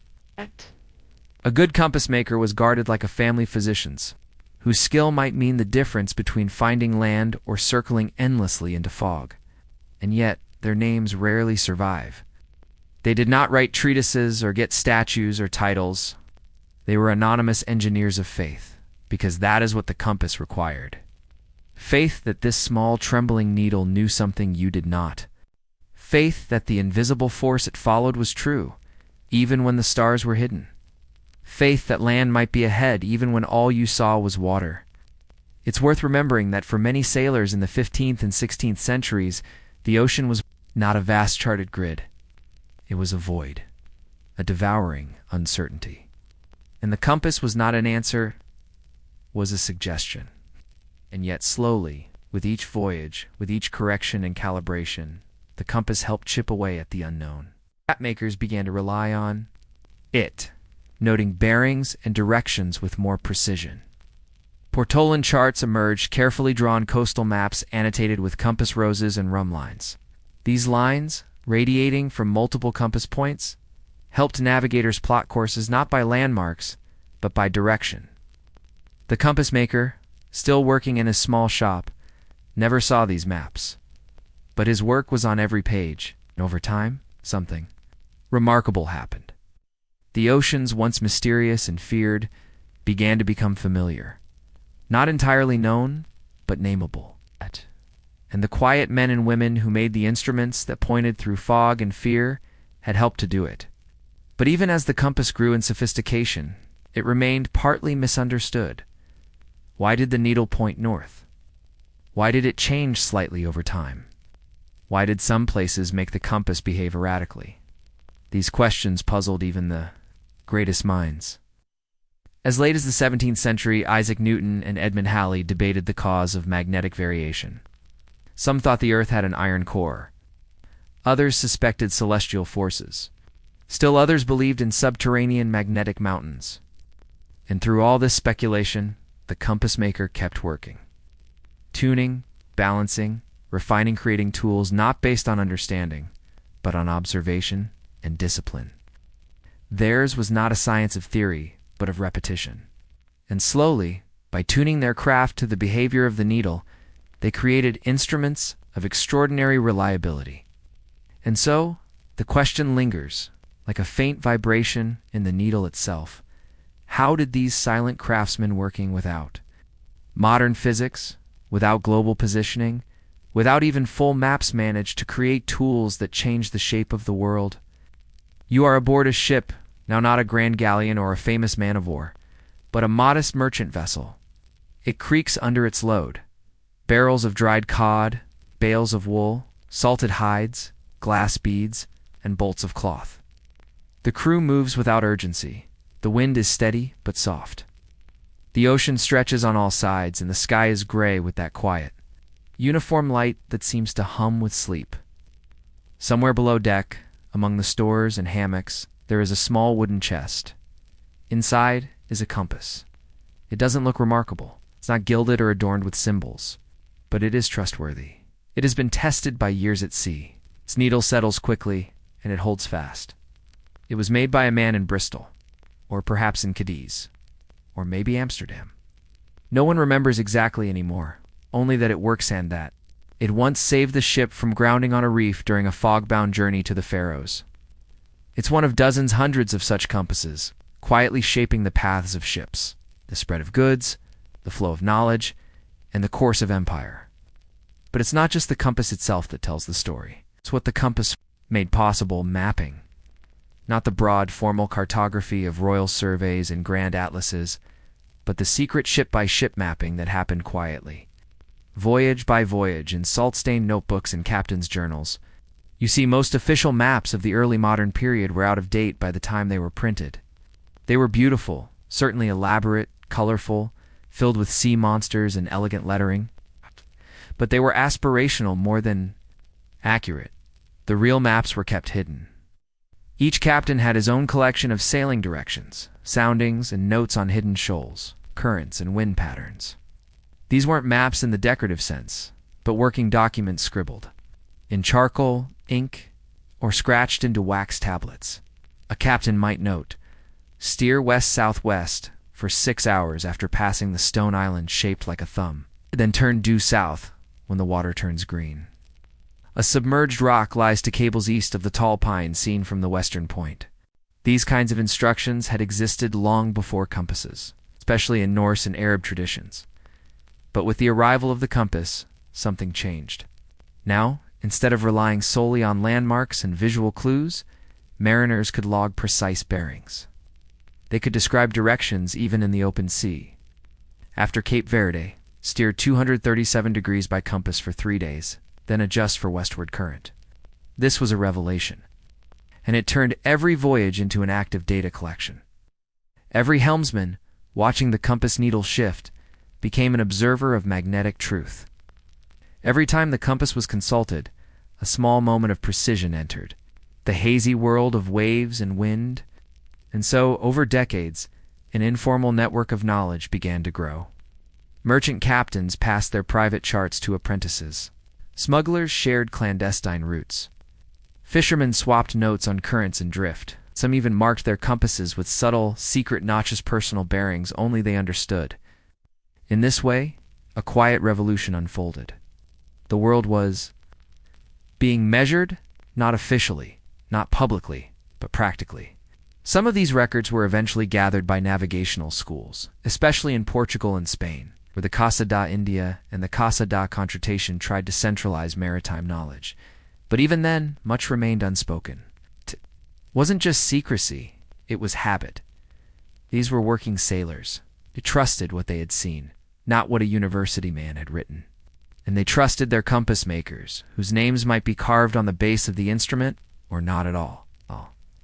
In Venice, compass workshops thrived in the Arsenal district.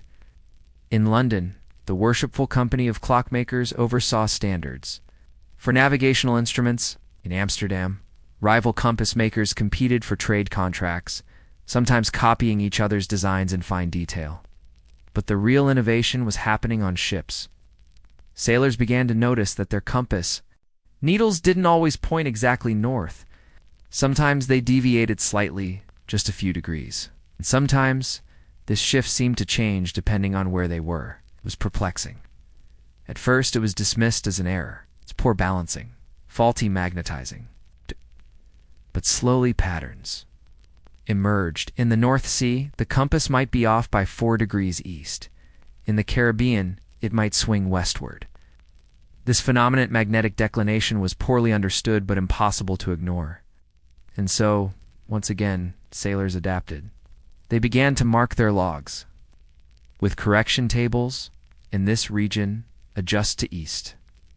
Some even carried multiple compasses and compared them regularly. The compass makers responded, not by solving the problem, but by acknowledging it. Some began engraving declination charts on the underside of their compass lids. Others provided printed pamphlets with notes on regional variation, but no one could explain why. It wasn't until the late 17th and early 18th centuries that scientists like Suze Halley attempted to chart magnetic variation globally. He even undertook a voyage specifically for that purpose aboard the Paramour, becoming one of the first to treat magnetic mapping as a formal scientific project. Still, long before Halley's charts were published, countless sailors had already built a mental map of the worlds. Magnetic quirks simply by using their compass day after day and by trusting it, even when it was wrong. It's a curious thing to build a science around an imperfect tool. And yet, that's precisely what happened. Compass, for all its mystery, allowed humanity to begin treating the ocean as a navigable space, not just a barrier. It helped make the world legible, and that legibility had consequences. It made colonies possible, trade routes, transoceanic empires. It also made shipwrecks more survivable. Sailors could guess where they were, even when lost. They could search for known bearings, could follow invisible paths home. And those paths were born not from grand theories, but from repetition. 1,000 voyages, 1,000 corrections, 1,000 compass needles swinging in quiet unison. But still so much remained unknown. Why did the compass needle move? What force drove it? Was it heavenly? Earthly? Property of the needle itself? Even Newton couldn't quite say. And so the compass makers continued, content not to know, but to do. They kept tuning their needles, balancing their pivots, sealing their cases, and marking their roses. Their goal was never to explain the earth, only to follow it. And in doing so, they helped shape the first invisible grid upon which the modern world would one day be built. But what did they think, these craftsmen, as they watched their instruments board ships and vanish over the horizon? Did they ever wonder what lands their needles pointed toward? Did they dream at night of oceans they would never see? Or were they simply content, knowing that somewhere far away, someone might be staring down at a tiny swinging arrow, breathing easier, because it pointed the way, and so the needle trembled and the world moved? But what would happen when the magnetic pole itself began to shift? That perhaps is a story for another night. The workshop is quiet now.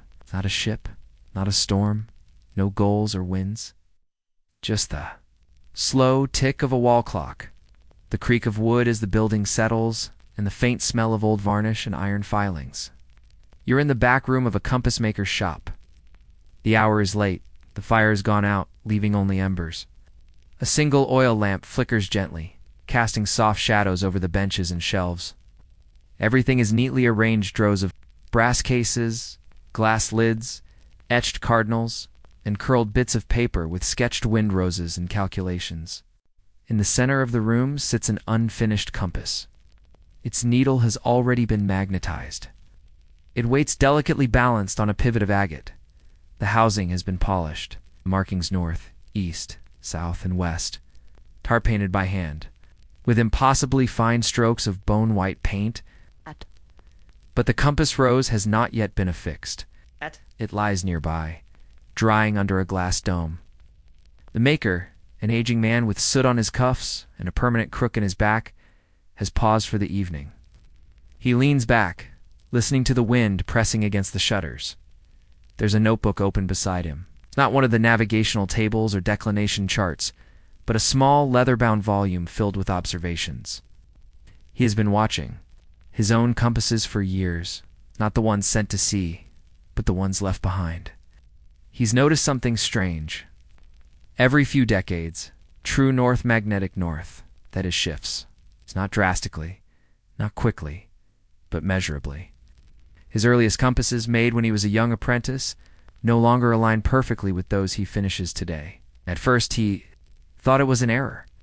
Then he thought it was aged, the weakening of magnets over time. Now after long study he suspects something else. The earth, he writes, has its own invisible breath, a current that shifts slowly, a magnetic tide, a wandering soul. He is not the first to notice, nor will he be the last. But he has no university title, no patrons, and no means of publishing. He is only a craftsman, a quiet observer, and so he continues to build, to adjust. He aligns each compass to the north he knows today, fully aware it may not be the same north someone sees in 50 years. He wonders, will future sailors find these instruments faulty? Will they understand that the earth itself is in motion, that the pole beneath their compass needle is not fixed, but drifting? In later centuries, this phenomenon would be studied in detail. We now know that Earth's magnetic north is constantly moving, driven by the slow churning of molten metals in the planet's core. Today, the North Magnetic Pole is racing across the Arctic faster than it has in centuries. In the early 1700s, no one knew this, but some had begun to suspect. That suspicion changed everything subtly, slowly. Mariners learned to trust their compasses, but also to question them, to measure and remeasure, to calibrate, to doubt. But discipline. And in that discipline grew a deeper kind of truth. By the 18th century, entire expeditions were being launched not to find new lands, but to map magnetism itself. The British Admiralty began keeping declination logs. The French Academy sent observers across continents. German scientists recorded anomalies in iron mines. Even whalers began taking magnetic readings from the southern seas, all because of the humble compass. Oh, that small, silent needle had forced humanity to confront a reality they could not see. It pointed not to a mountain or a star, but to something deeper, a force that ran beneath the world like a buried wire. And so, in small increments, a new kind of map emerged, not of coastlines, but of magnetic lines, invisible but measurable. These maps would prove essential. They would guide submarines. Beneath polar ice, it would help pilots navigate long before satellites. They would become the hidden layer beneath every journey. And it all began with workshops like this one, with solitary men and women adjusting tiny magnets, testing balance, marking deviation, trusting instinct, trusting the world even when it moved. Some compass makers added flourishes to their designs' engraved initials, poetic inscriptions, and stylized wind roses with names like Tramontana and Sirocco. Others remained austere function over form, but all of them shared a quiet devotion to helping others find their way, not with noise or certainty, but with steadiness. Even today, when we navigate by glowing screens and digital satellites, the compass remains. Pilots still carry one as a backup. Hikers still clip them to their packs. Ships still mount them near the helm, even if GPS hums nearby. And beneath it all, the same question persists. Where exactly is north? How do we know that question more than any destination is the true inheritance of the compass? It invites humility, reminds us that our sense of direction is never absolute, that the world changes, that we change, and that sometimes we must pause, watch the needle settle, and listen for the quiet truth it offers. Perhaps that's why sailors once said the compass had a soul, because it didn't just show the way forward, it reminded them of where they'd been and how far they still had to go. So now, as the workshop dims and the needle settles into silence, we close the notebook and turn down the lamp. The compass lies still, but its journey, like ours, is never truly over, not while the earth still turns. We're standing beside a mossy stone wall. It is waist-high and circular, built from irregular blocks of dark limestone, each stacked without mortar, but somehow holding fast. The opening descends into shadow, ringed with ferns and ivy. No signs, no markers, nothing to hint at what it once meant. To a passerby, it looks like a neglected well, but it is not. This is an ice house, or rather what remains of one, hundreds of years ago, before refrigeration, before electricity, before even most cities had formal markets or clocks or glass windows. Someone built this structure with extraordinary care for the sole purpose of keeping winter locked away. It may sound simple, a cold hole in the ground, but the story of ice houses is not one of luxury or convenience. It is a story of preservation, of survival, of a strange, almost invisible kind of engineering that quietly shaped how empires fed themselves, how feasts were timed, and how seasons were bent to human will. Let's walk slowly through it. The idea of storing ice dates back to the ancient world. The Persians had already developed underground chambers called yakshals, domed structures that stayed cold year-round thanks to thick walls, deep pits, and clever ventilation. In ancient China, imperial ice cutters were assigned the solemn duty of retrieving blocks from frozen lakes and rivers, wrapping them in straw and carrying them to deep cellars beneath the emperor's palaces. The Romans, too, dabbled in chilled delicacies, carried from the Apennines to cool wines or desserts. But ice in those days was a fleeting luxury. It's difficult to store, impossible to transport far, and reserved only for the most elite tables. But the Middle Ages changed that. Particularly in Northern Europe, where winters were bitter and long, communities began to ask, what if we could keep some of the cold? Not just snow or slush, but solid, clean ice. Thus, the humble ice house was born. Not always humble, of course. Some were vast, domed, and aristocratic. Others were dug behind barns and lined with rushes. Some were official civic structures, their upkeep recorded in meticulous town ledgers. Others were quietly carved into hillsides by monks or farmers, their existence known only to a few. But they all shared the same goal: to harvest winter and make it last until summer. Let's picture one being built. It's the year 1473. You're a steward for a minor noble estate in what is now eastern England. Your lord, always fond of spiced wines and preserved fruit, has heard of a neighboring manor that boasts an ice pit. He wants one, too. You select a sloping patch of land near the woods, faces north to minimize sunlight. Laborers dig a deep cylindrical pit, perhaps 15 or 20 feet down. The walls are lined with stone, and the floor is laid with gravel for drainage. Then comes insulation. Straw, pine branches, rushes. Anything to slow the melting. Above the pit, a roof is built, not flat, but conical, so snow won't accumulate. A small vent allows warm air to escape. There's a heavy wooden door, kept tight in summer, and perhaps a small side hatch for drawing ice when needed. And then you wait for winter. When January comes, men with axes head to the river. The water is solid this year, thick enough to walk on. They carve ice into blocks with care, dragging them back on sleds.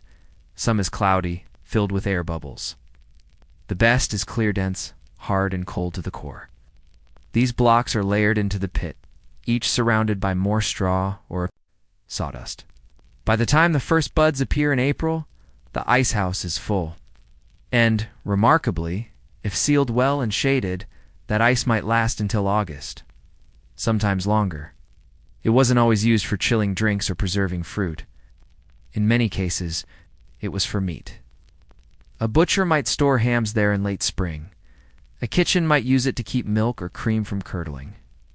In cities, fishmongers would store pike or perch wrapped in linen. For wealthy households, sorba-like desserts became a novelty, honey and fruit mashed and served cold.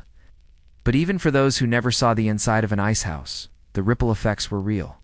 Suddenly, summer feasts were different. Suddenly. Milk lasted longer. Suddenly, trade routes didn't need to race the sun quite so urgently. Ice was stability. Of course, not every region had the same experience.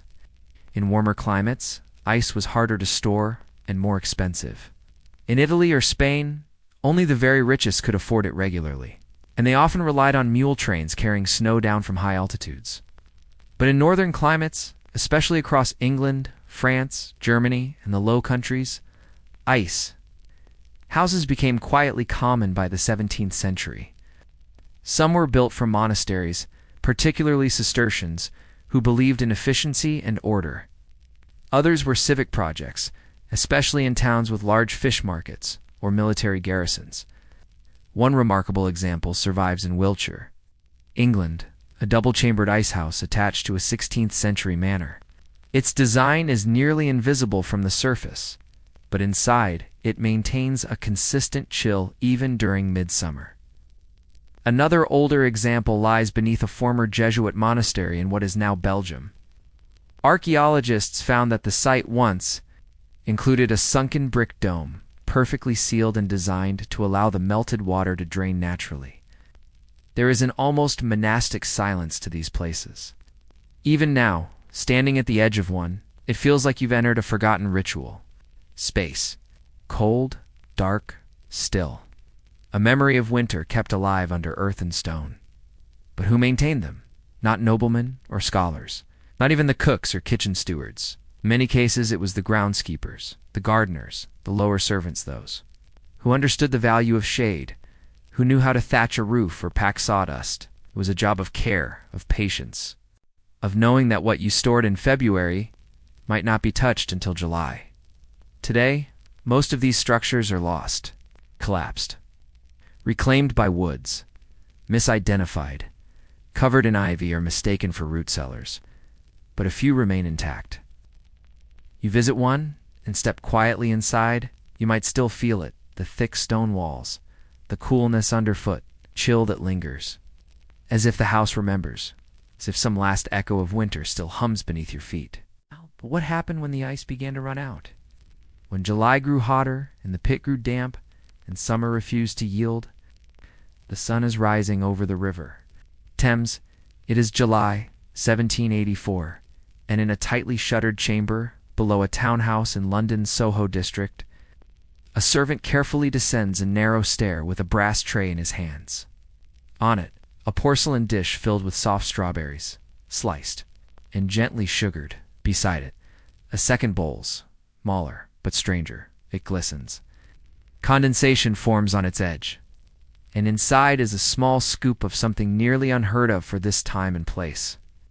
It's cold, frozen, creamy, faintly pink, and beginning to melt at the edges. Ice cream. Served in midsummer in a private London home. Decades before electricity. How? Because somewhere on that estate or in a shared cellar, a few blocks away, there is an ice house still holding on to winter. Barely. But in the decades to come, ice would no longer be something gathered and hoarded in muddy pits by winter laborers. It would become something traded, something measured, something shipped across oceans and stored in insulated warehouses. In the 19th century, ice would become a global industry. And it all started with a man from Boston. His name was Frederick Tudor. Born into a wealthy merchant family in the United States in 1783, Tudor wasn't particularly remarkable in his youth. But in his early 20s, he was struck by a question that most found absurd. What if we could sell ice? To the tropics, to places like the Caribbean, to India. At the time, this idea was mocked. Could you possibly ship a product that melts? Wouldn't the entire cargo vanish before reaching port? Wouldn't it be cheaper to make do with warm drinks and spoiled food? But Tudor wasn't deterred. In 1806, he began his first experiments. Using sawdust, a surprisingly effective insulator, packed blocks of winter-cut ice into the holds of ships and sent them south from New England. The first voyages were disasters. His ice melted. He lost money. Port officials in places like Martinique or Havana had no idea what to do with the glistening cargo. But he persisted. By the 1830s, Tudor's methods had improved. His ships were better insulated. The ice was cut into uniform blocks from frozen New England ponds. Stored houses at destinations were better designed. He expanded routes to South America, Calcutta, and even Australia. His success earned him the nickname the Ice King. Back in Europe, similar dreams took shape. In Norway, a robust trade developed, harvesting ice from frozen lakes in the Oslofjord and shipping it to Britain, France, and the Low Countries. The British, of course, found it particularly useful in India. Colonial officials sweltering in Calcutta or Madras could now order ice shipped around the Cape of Good Hope. Hospitals used it to ease fever. Bakers used it in cooling dough. Gin and tonics, that emblem of imperial refreshment, suddenly had a new chill. This wasn't just a novelty anymore. It was infrastructure. Cities built large ice wells, deep circular shafts lined with brick and often hidden behind public buildings or down narrow lanes. In London, the most famous was the Regent's Canal ice. Well, it's built in the 1830s by Carlo Gatti, an Italian-Swiss entrepreneur who sold chilled drinks and ice cream on the street. Gatti's well was enormous, capable of holding hundreds of tons of Norwegian ice. But he was far from alone. Paris had ice markets. Berlin had ice barges. Even St. Petersburg built massive domed cellars, filled each winter from frozen rivers, and maintained through summer with thick layers of straw. For those who lived in cities, the ice trade became part of daily life. Horses pulled carts laden with blocks wrapped in burlap. Newspapers reported the volume of ice arriving by train or barge. Children, peeking behind the doors of grocers or fishmongers, caught glimpses of magical cold chambers. And in homes that could afford it, small ice boxes replaced simple larders. These weren't refrigerators, but wooden cabinets lined with zinc or tin. It's insulated with cork and fitted with a compartment for a daily block of ice. Slowly it melted, but not before cooling the shelves above. Every morning icemen made their rounds.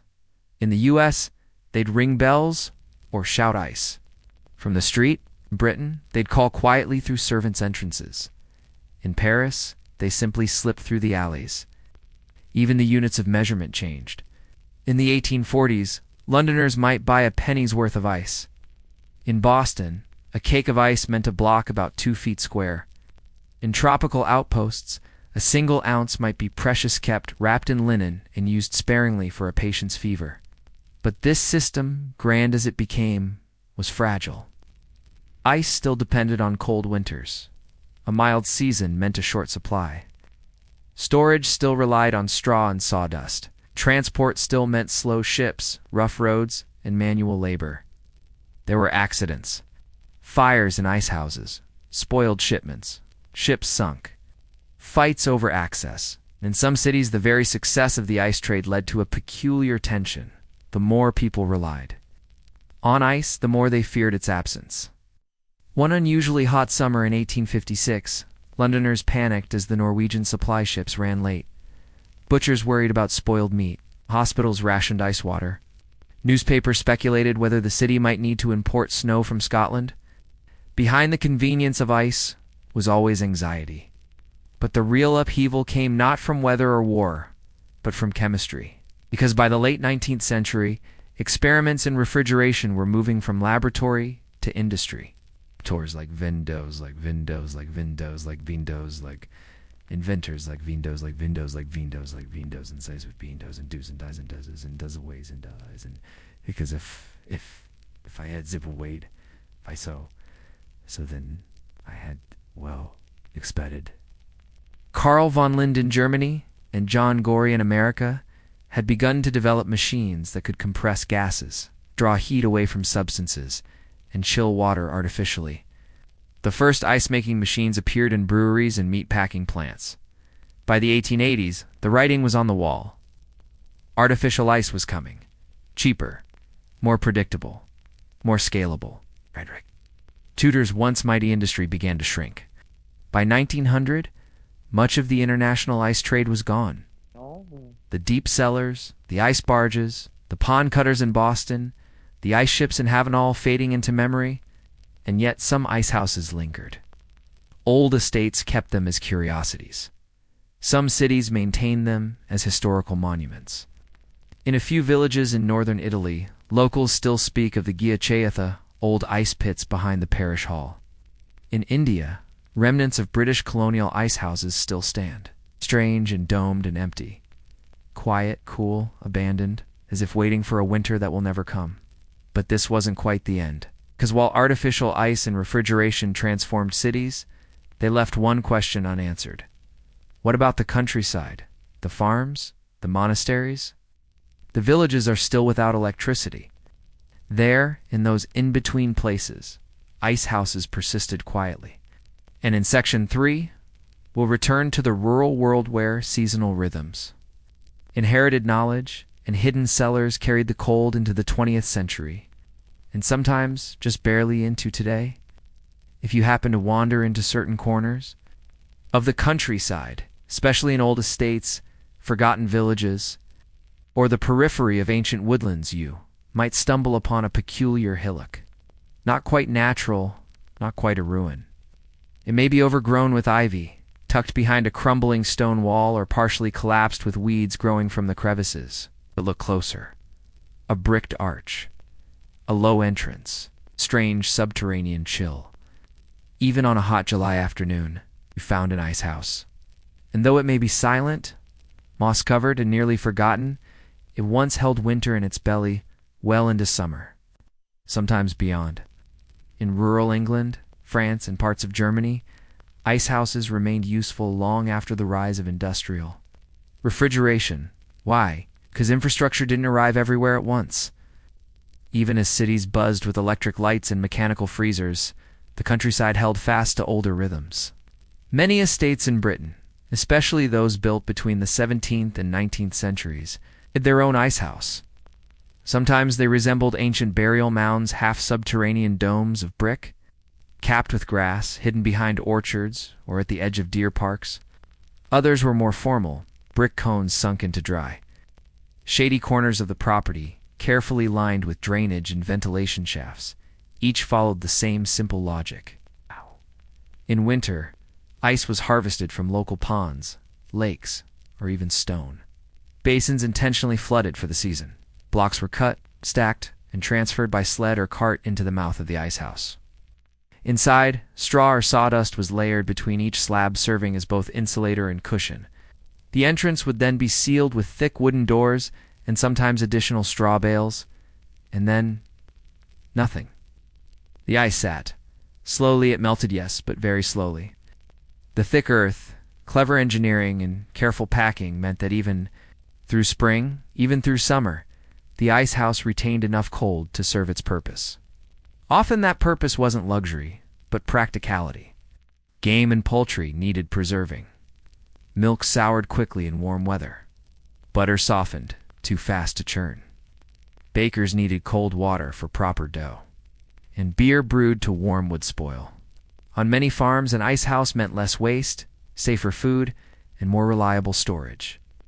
It meant the ability to plan, to save, and to stretch resources into the lean seasons. But even beyond the estate economy, there were communal uses. In parts of southern Germany and the Alps, small village icicle or ice cellars were built into rocky slopes. These were shared spaces, often constructed with local effort and used by entire communities. They held blocks of ice and, in summer, could keep milk or meats cool on market days. In northern Iran, an even older tradition persisted in the Yaxchilanyan Persian ice houses dating back over 1,000 years.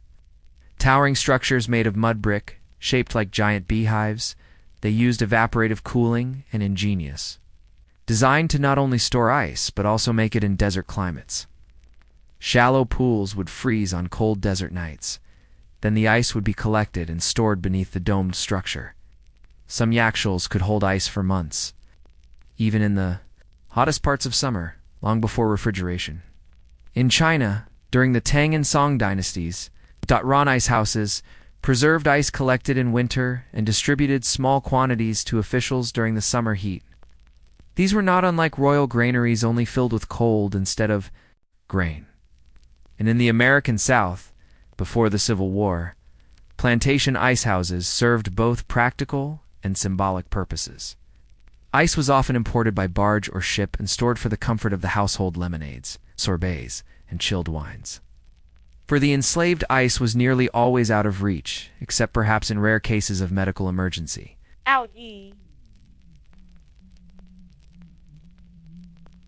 The divide between those who could access cold and those who could not was sharp.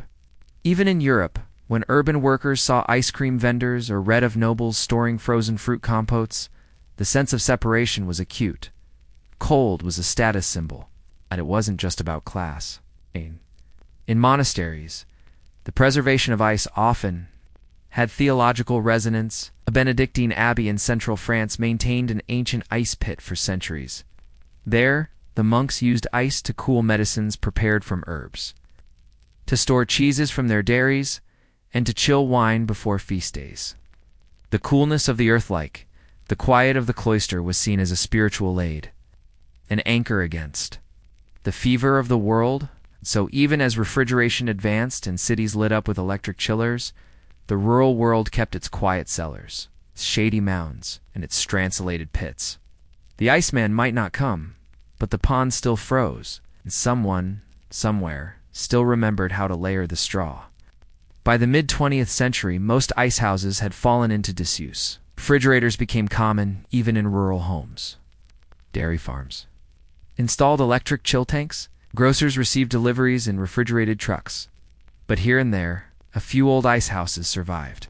Some became root cellars or mushroom farms.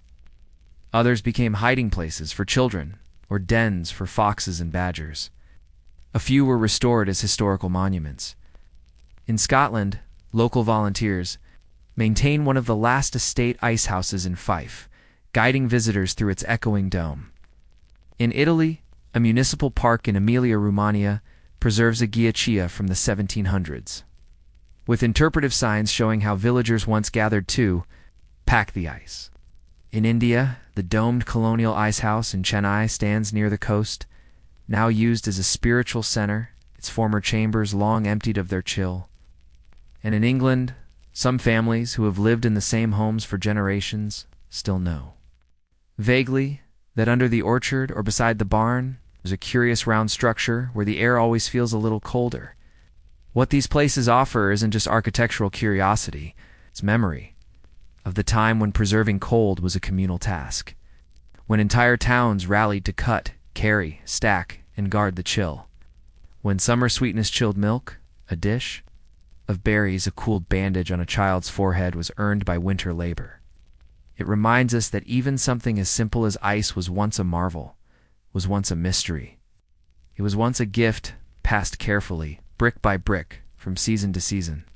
And if you ever find yourself wandering near one of these old domes or cellar's paws, put your hand against the stone, lean down and listen. Even if there's no ice left inside, you may still feel it.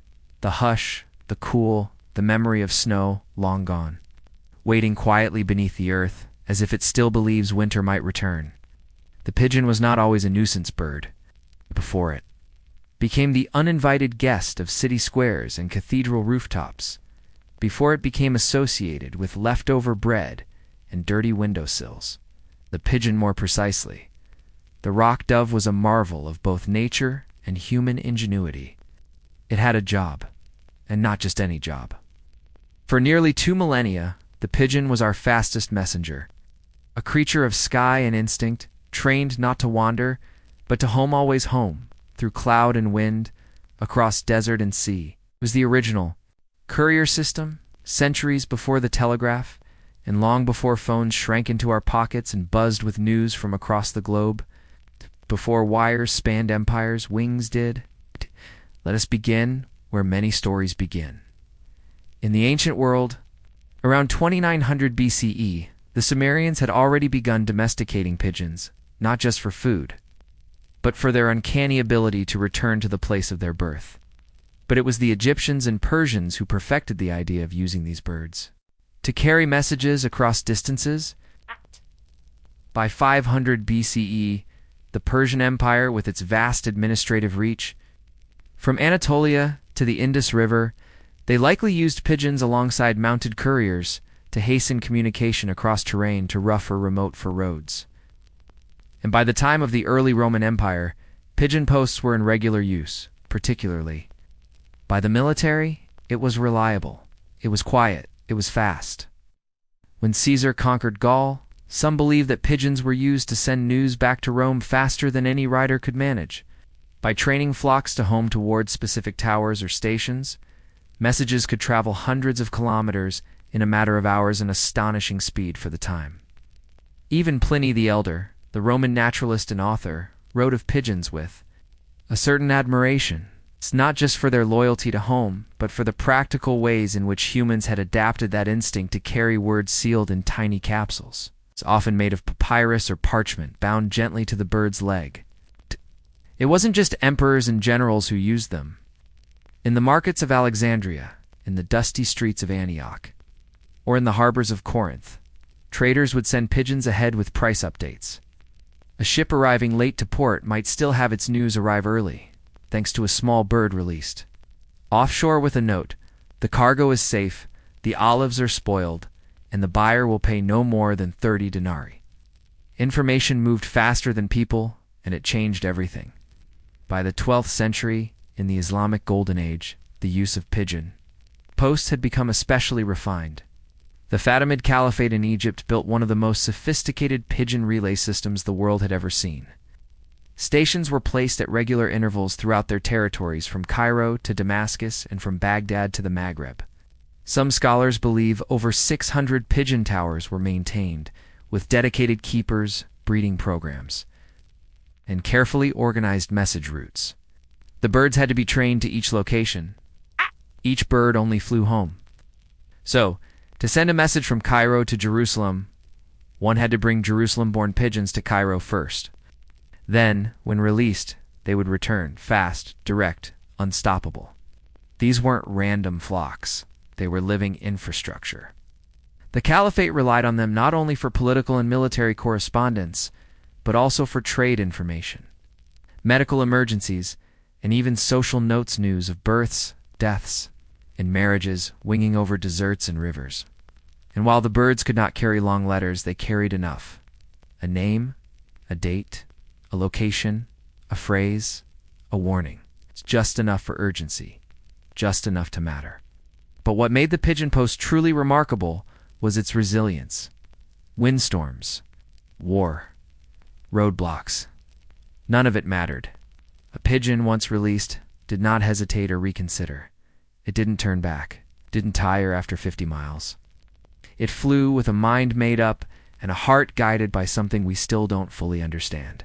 Scientists today know that pigeons navigate using a combination of the Earth's magnetic field, the sun's position, and even scent markers on the wind. But in the Middle Ages, no one knew how it worked, only that it did. And so they built tower stall ones, some stone, some brick, some woven from reeds. Others rose behind city gates or nestled inside castle walls. The telltale signs were small arched openings at the top, where birds could enter freely and where keepers could coax them down with seed. Inside, the tower was cool, shaded, and often filled with the cooing of hundreds of birds, each with a home, each with a place it would return to if released from anywhere. And in that quiet, fluttering space, messages were gathered and received, as vital to diplomacy and commerce as any port or toll road. But all systems, no matter how clever, face change. And as we turn toward the next chapter, toward the wars that tested pigeons anew, toward the strange role they played in newspapers, stock exchanges, and even espionage, we leave behind the medieval towers and return to a question: how did a creature so ordinary become so trusted? And what happened when the world began to outrun even the sky? As the Middle Ages gave way to the early modern period, the pigeon continued to fly, uninterrupted, undeterred, and often unnoticed. The 17th and 18th centuries were times of growing complexity. Trade routes thickened like the veins of a growing body. Cities swelled, bureaucracies ballooned.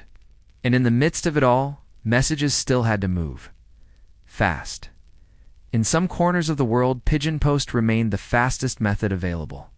And while governments and militaries still relied on them, a new class of pigeon users emerged: financiers, publishers, and private citizens.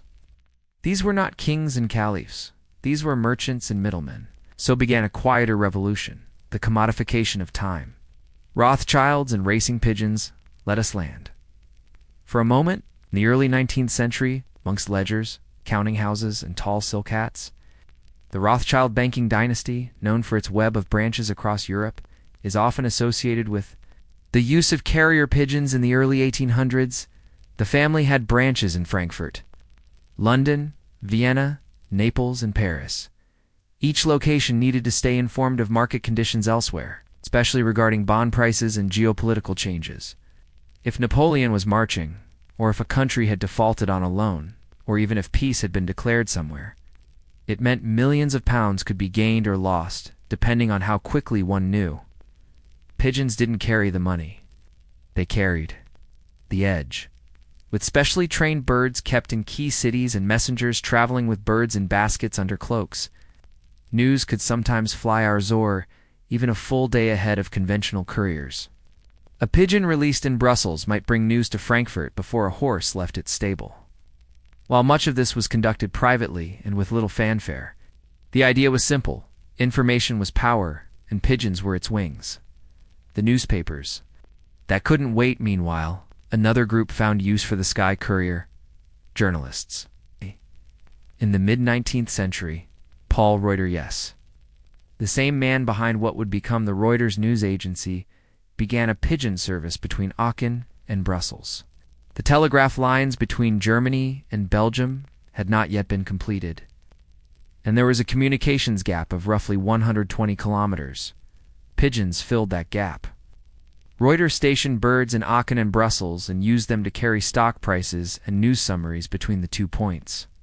His pigeons could do the journey in under 2 hours, outperforming rail and road by a wide margin.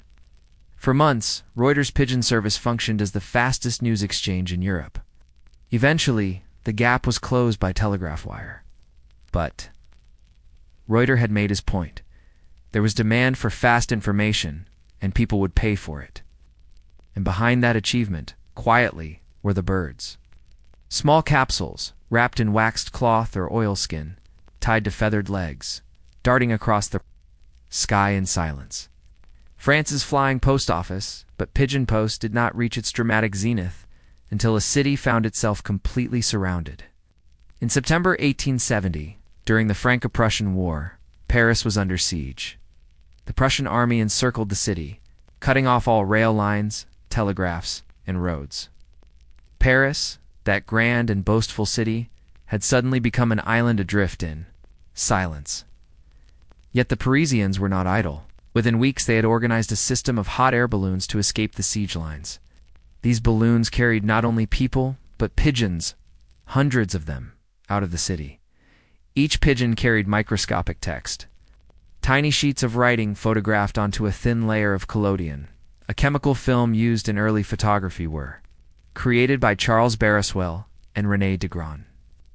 These microphotographs could contain hundreds of messages per bird. The pigeons were then flown back into the city. Some were lost. Many made it. Over the course of the siege, more than 150,000 individual messages were delivered into Paris by pigeon. Each bird, having been raised in the city and carried outside by balloon, simply returned home undaunted by cannon or hunger, slipping silently over the heads of the Prussian forces. It was, in effect, an aerial post office. Paris, despite being isolated, remained in contact with the outside world because of birds no heavier than a loaf of bread. For Parisians, it was a small victory in a humiliating time. For pigeons, it was just instinct. The pigeon towers that slowly emptied, but even in their moment of triumph, the end was approaching. By the late 19th century, the telegraph had become global. Undersea cables linked continents. Wires stretched across battlefields. For the first time in history, words could travel faster than wings. The pigeons were not fired. They were simply forgotten.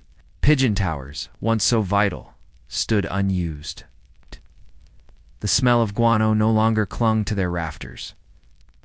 The birds were still kept by hobbyists, some for racing, some for show, but their professional era was ending. Even as late as World War I, pigeons were used, more than 100,000 of them, by both Allied and Central Powers. One bird, named Cher Ami, famously saved an entire battalion by delivering a message under fire in 1918. But that was more exception than rule. By World War II, pigeons still played a role, especially in secret operations, but the scale had diminished. Radio was faster. Code machines are more complex. Pigeons, once at the center of human communication, now fluttered quietly at the edge. And yet one wonders, could anything be as quietly reliable? A creature that needed no charge, no battery, no decoding, just a window and a familiar tower. And so, before we move to the final part of their journey, before we explore their strange afterlife in modern war, espionage, and even Olympic sport, we leave this thought lingering. If a bird can carry the fate of a city on its leg, what else have we forgotten that once quietly held the world together? The pigeon was never retired with ceremony. No medals of honor, no parades, no farewell broadcast. One day, they simply weren't needed anymore. Not by generals, not by bankers, not even by journalists. They returned to their lofts, still faithful, still waiting, but the messages no longer came.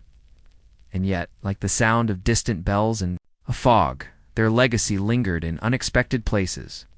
In attics, in army manuals, in lost stations where the cages had long been emptied, but the dust still remembered the flutter of feathers.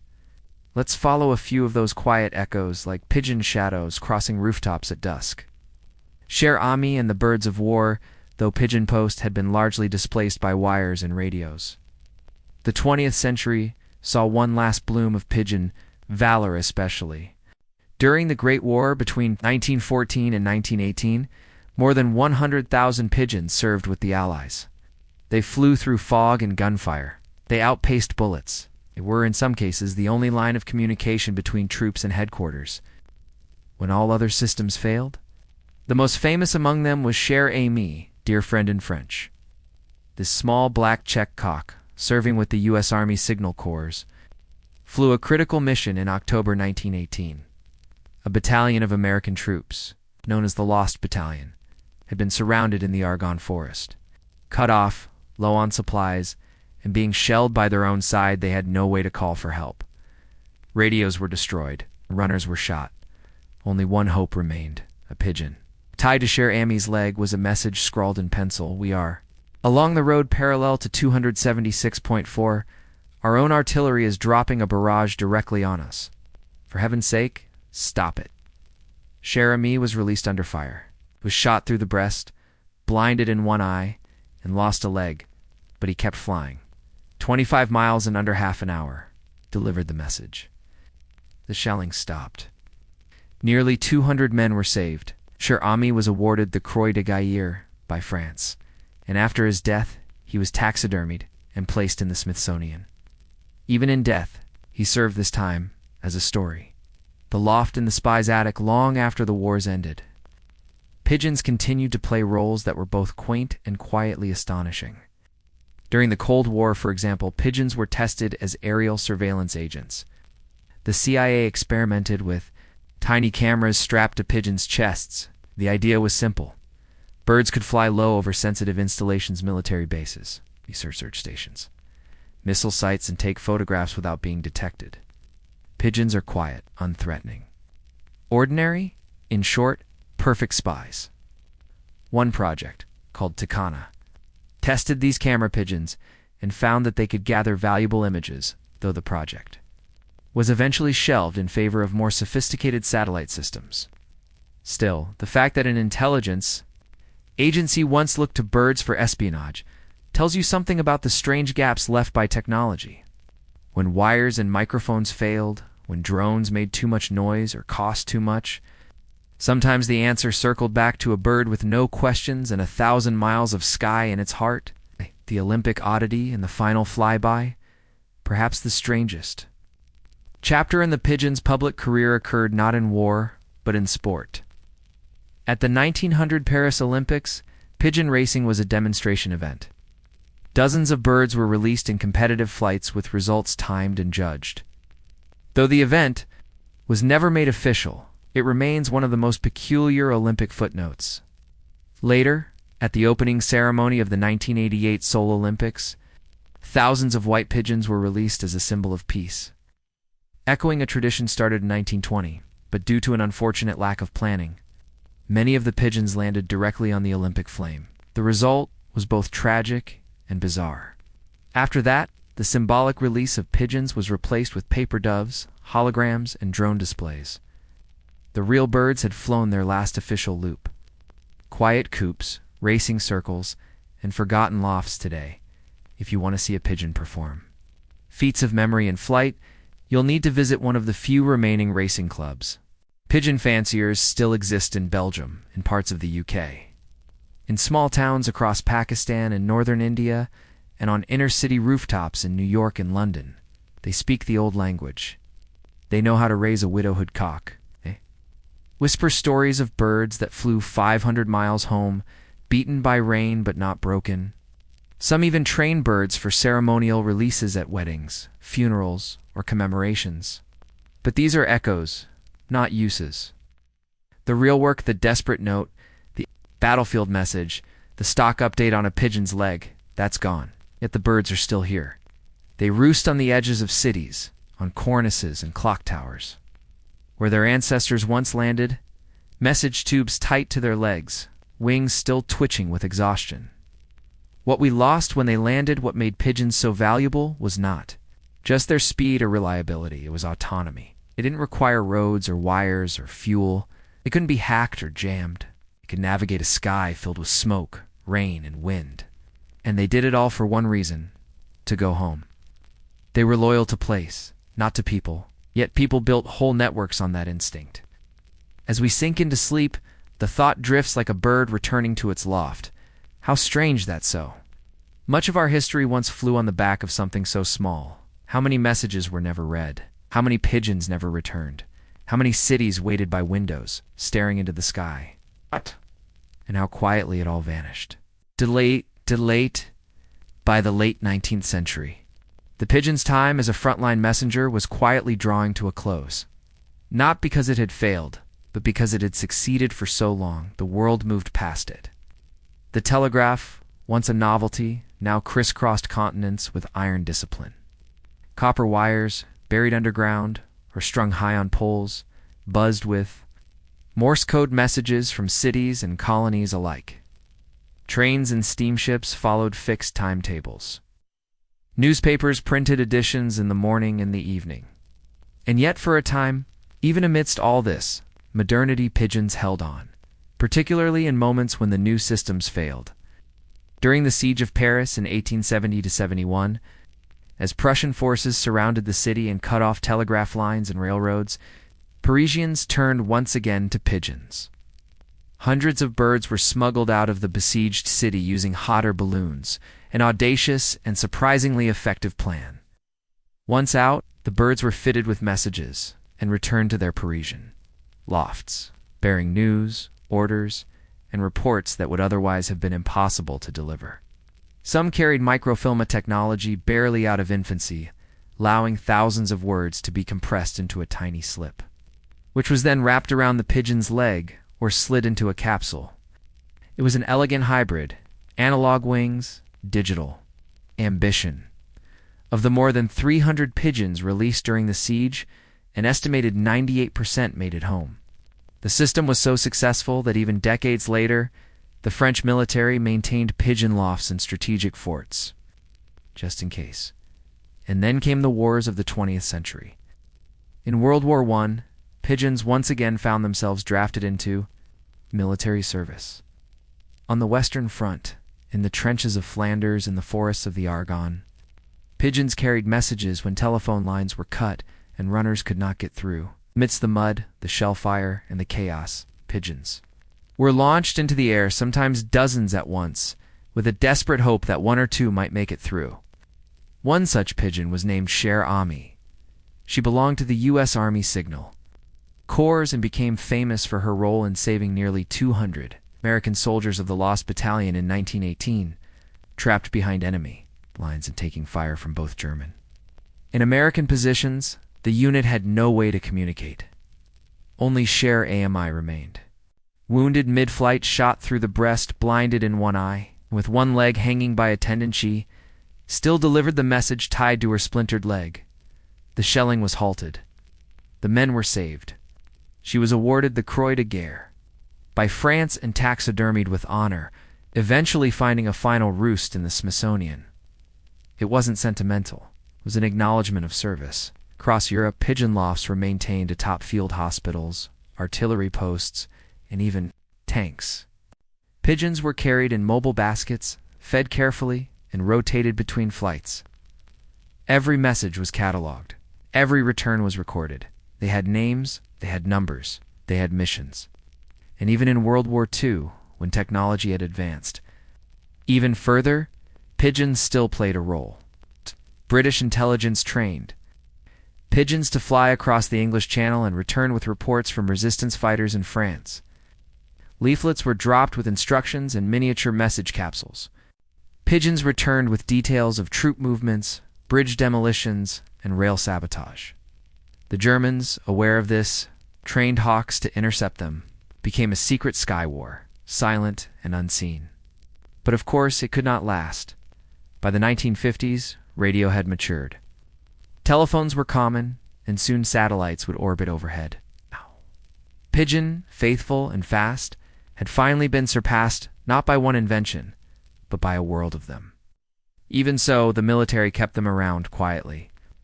The British Army didn't officially disband its pigeon corps until 1960. In Belgium, where the art of pigeon racing had become as much a sport as a service, lofts remained active. Into the late 20th century, and in small villages across northern France, England, and the Low Countries, older men still tended rooftop coops, not for war, not for messages, but out of habit, out of respect. Out of a memory that once, not very long ago, news traveled on wings. Even today, some pigeon fanciers maintain the old practices. They train birds to fly home from 100 miles away. They time their arrivals. They preserve the lineages of birds whose ancestors flew through wars and empires. The messages are gone, but the birds remember. Perhaps that is the quiet lesson the pigeons leave us with, not one of triumph or tragedy, but of loyalty to place, to home, to a task given, no matter how small, to the idea that even the most unassuming creature, properly guided, can carry the weight of history. So, as you settle in and close your eyes, think of them. The soundless wing beats above the noise of battle, the gentle cooing in castle towers and trench lofts, the slip of a message no longer than a sentence, bearing the weight of hope or warning, tied carefully to a leg smaller than a finger. and imagine the sky, once filled not just with birds but with meaning.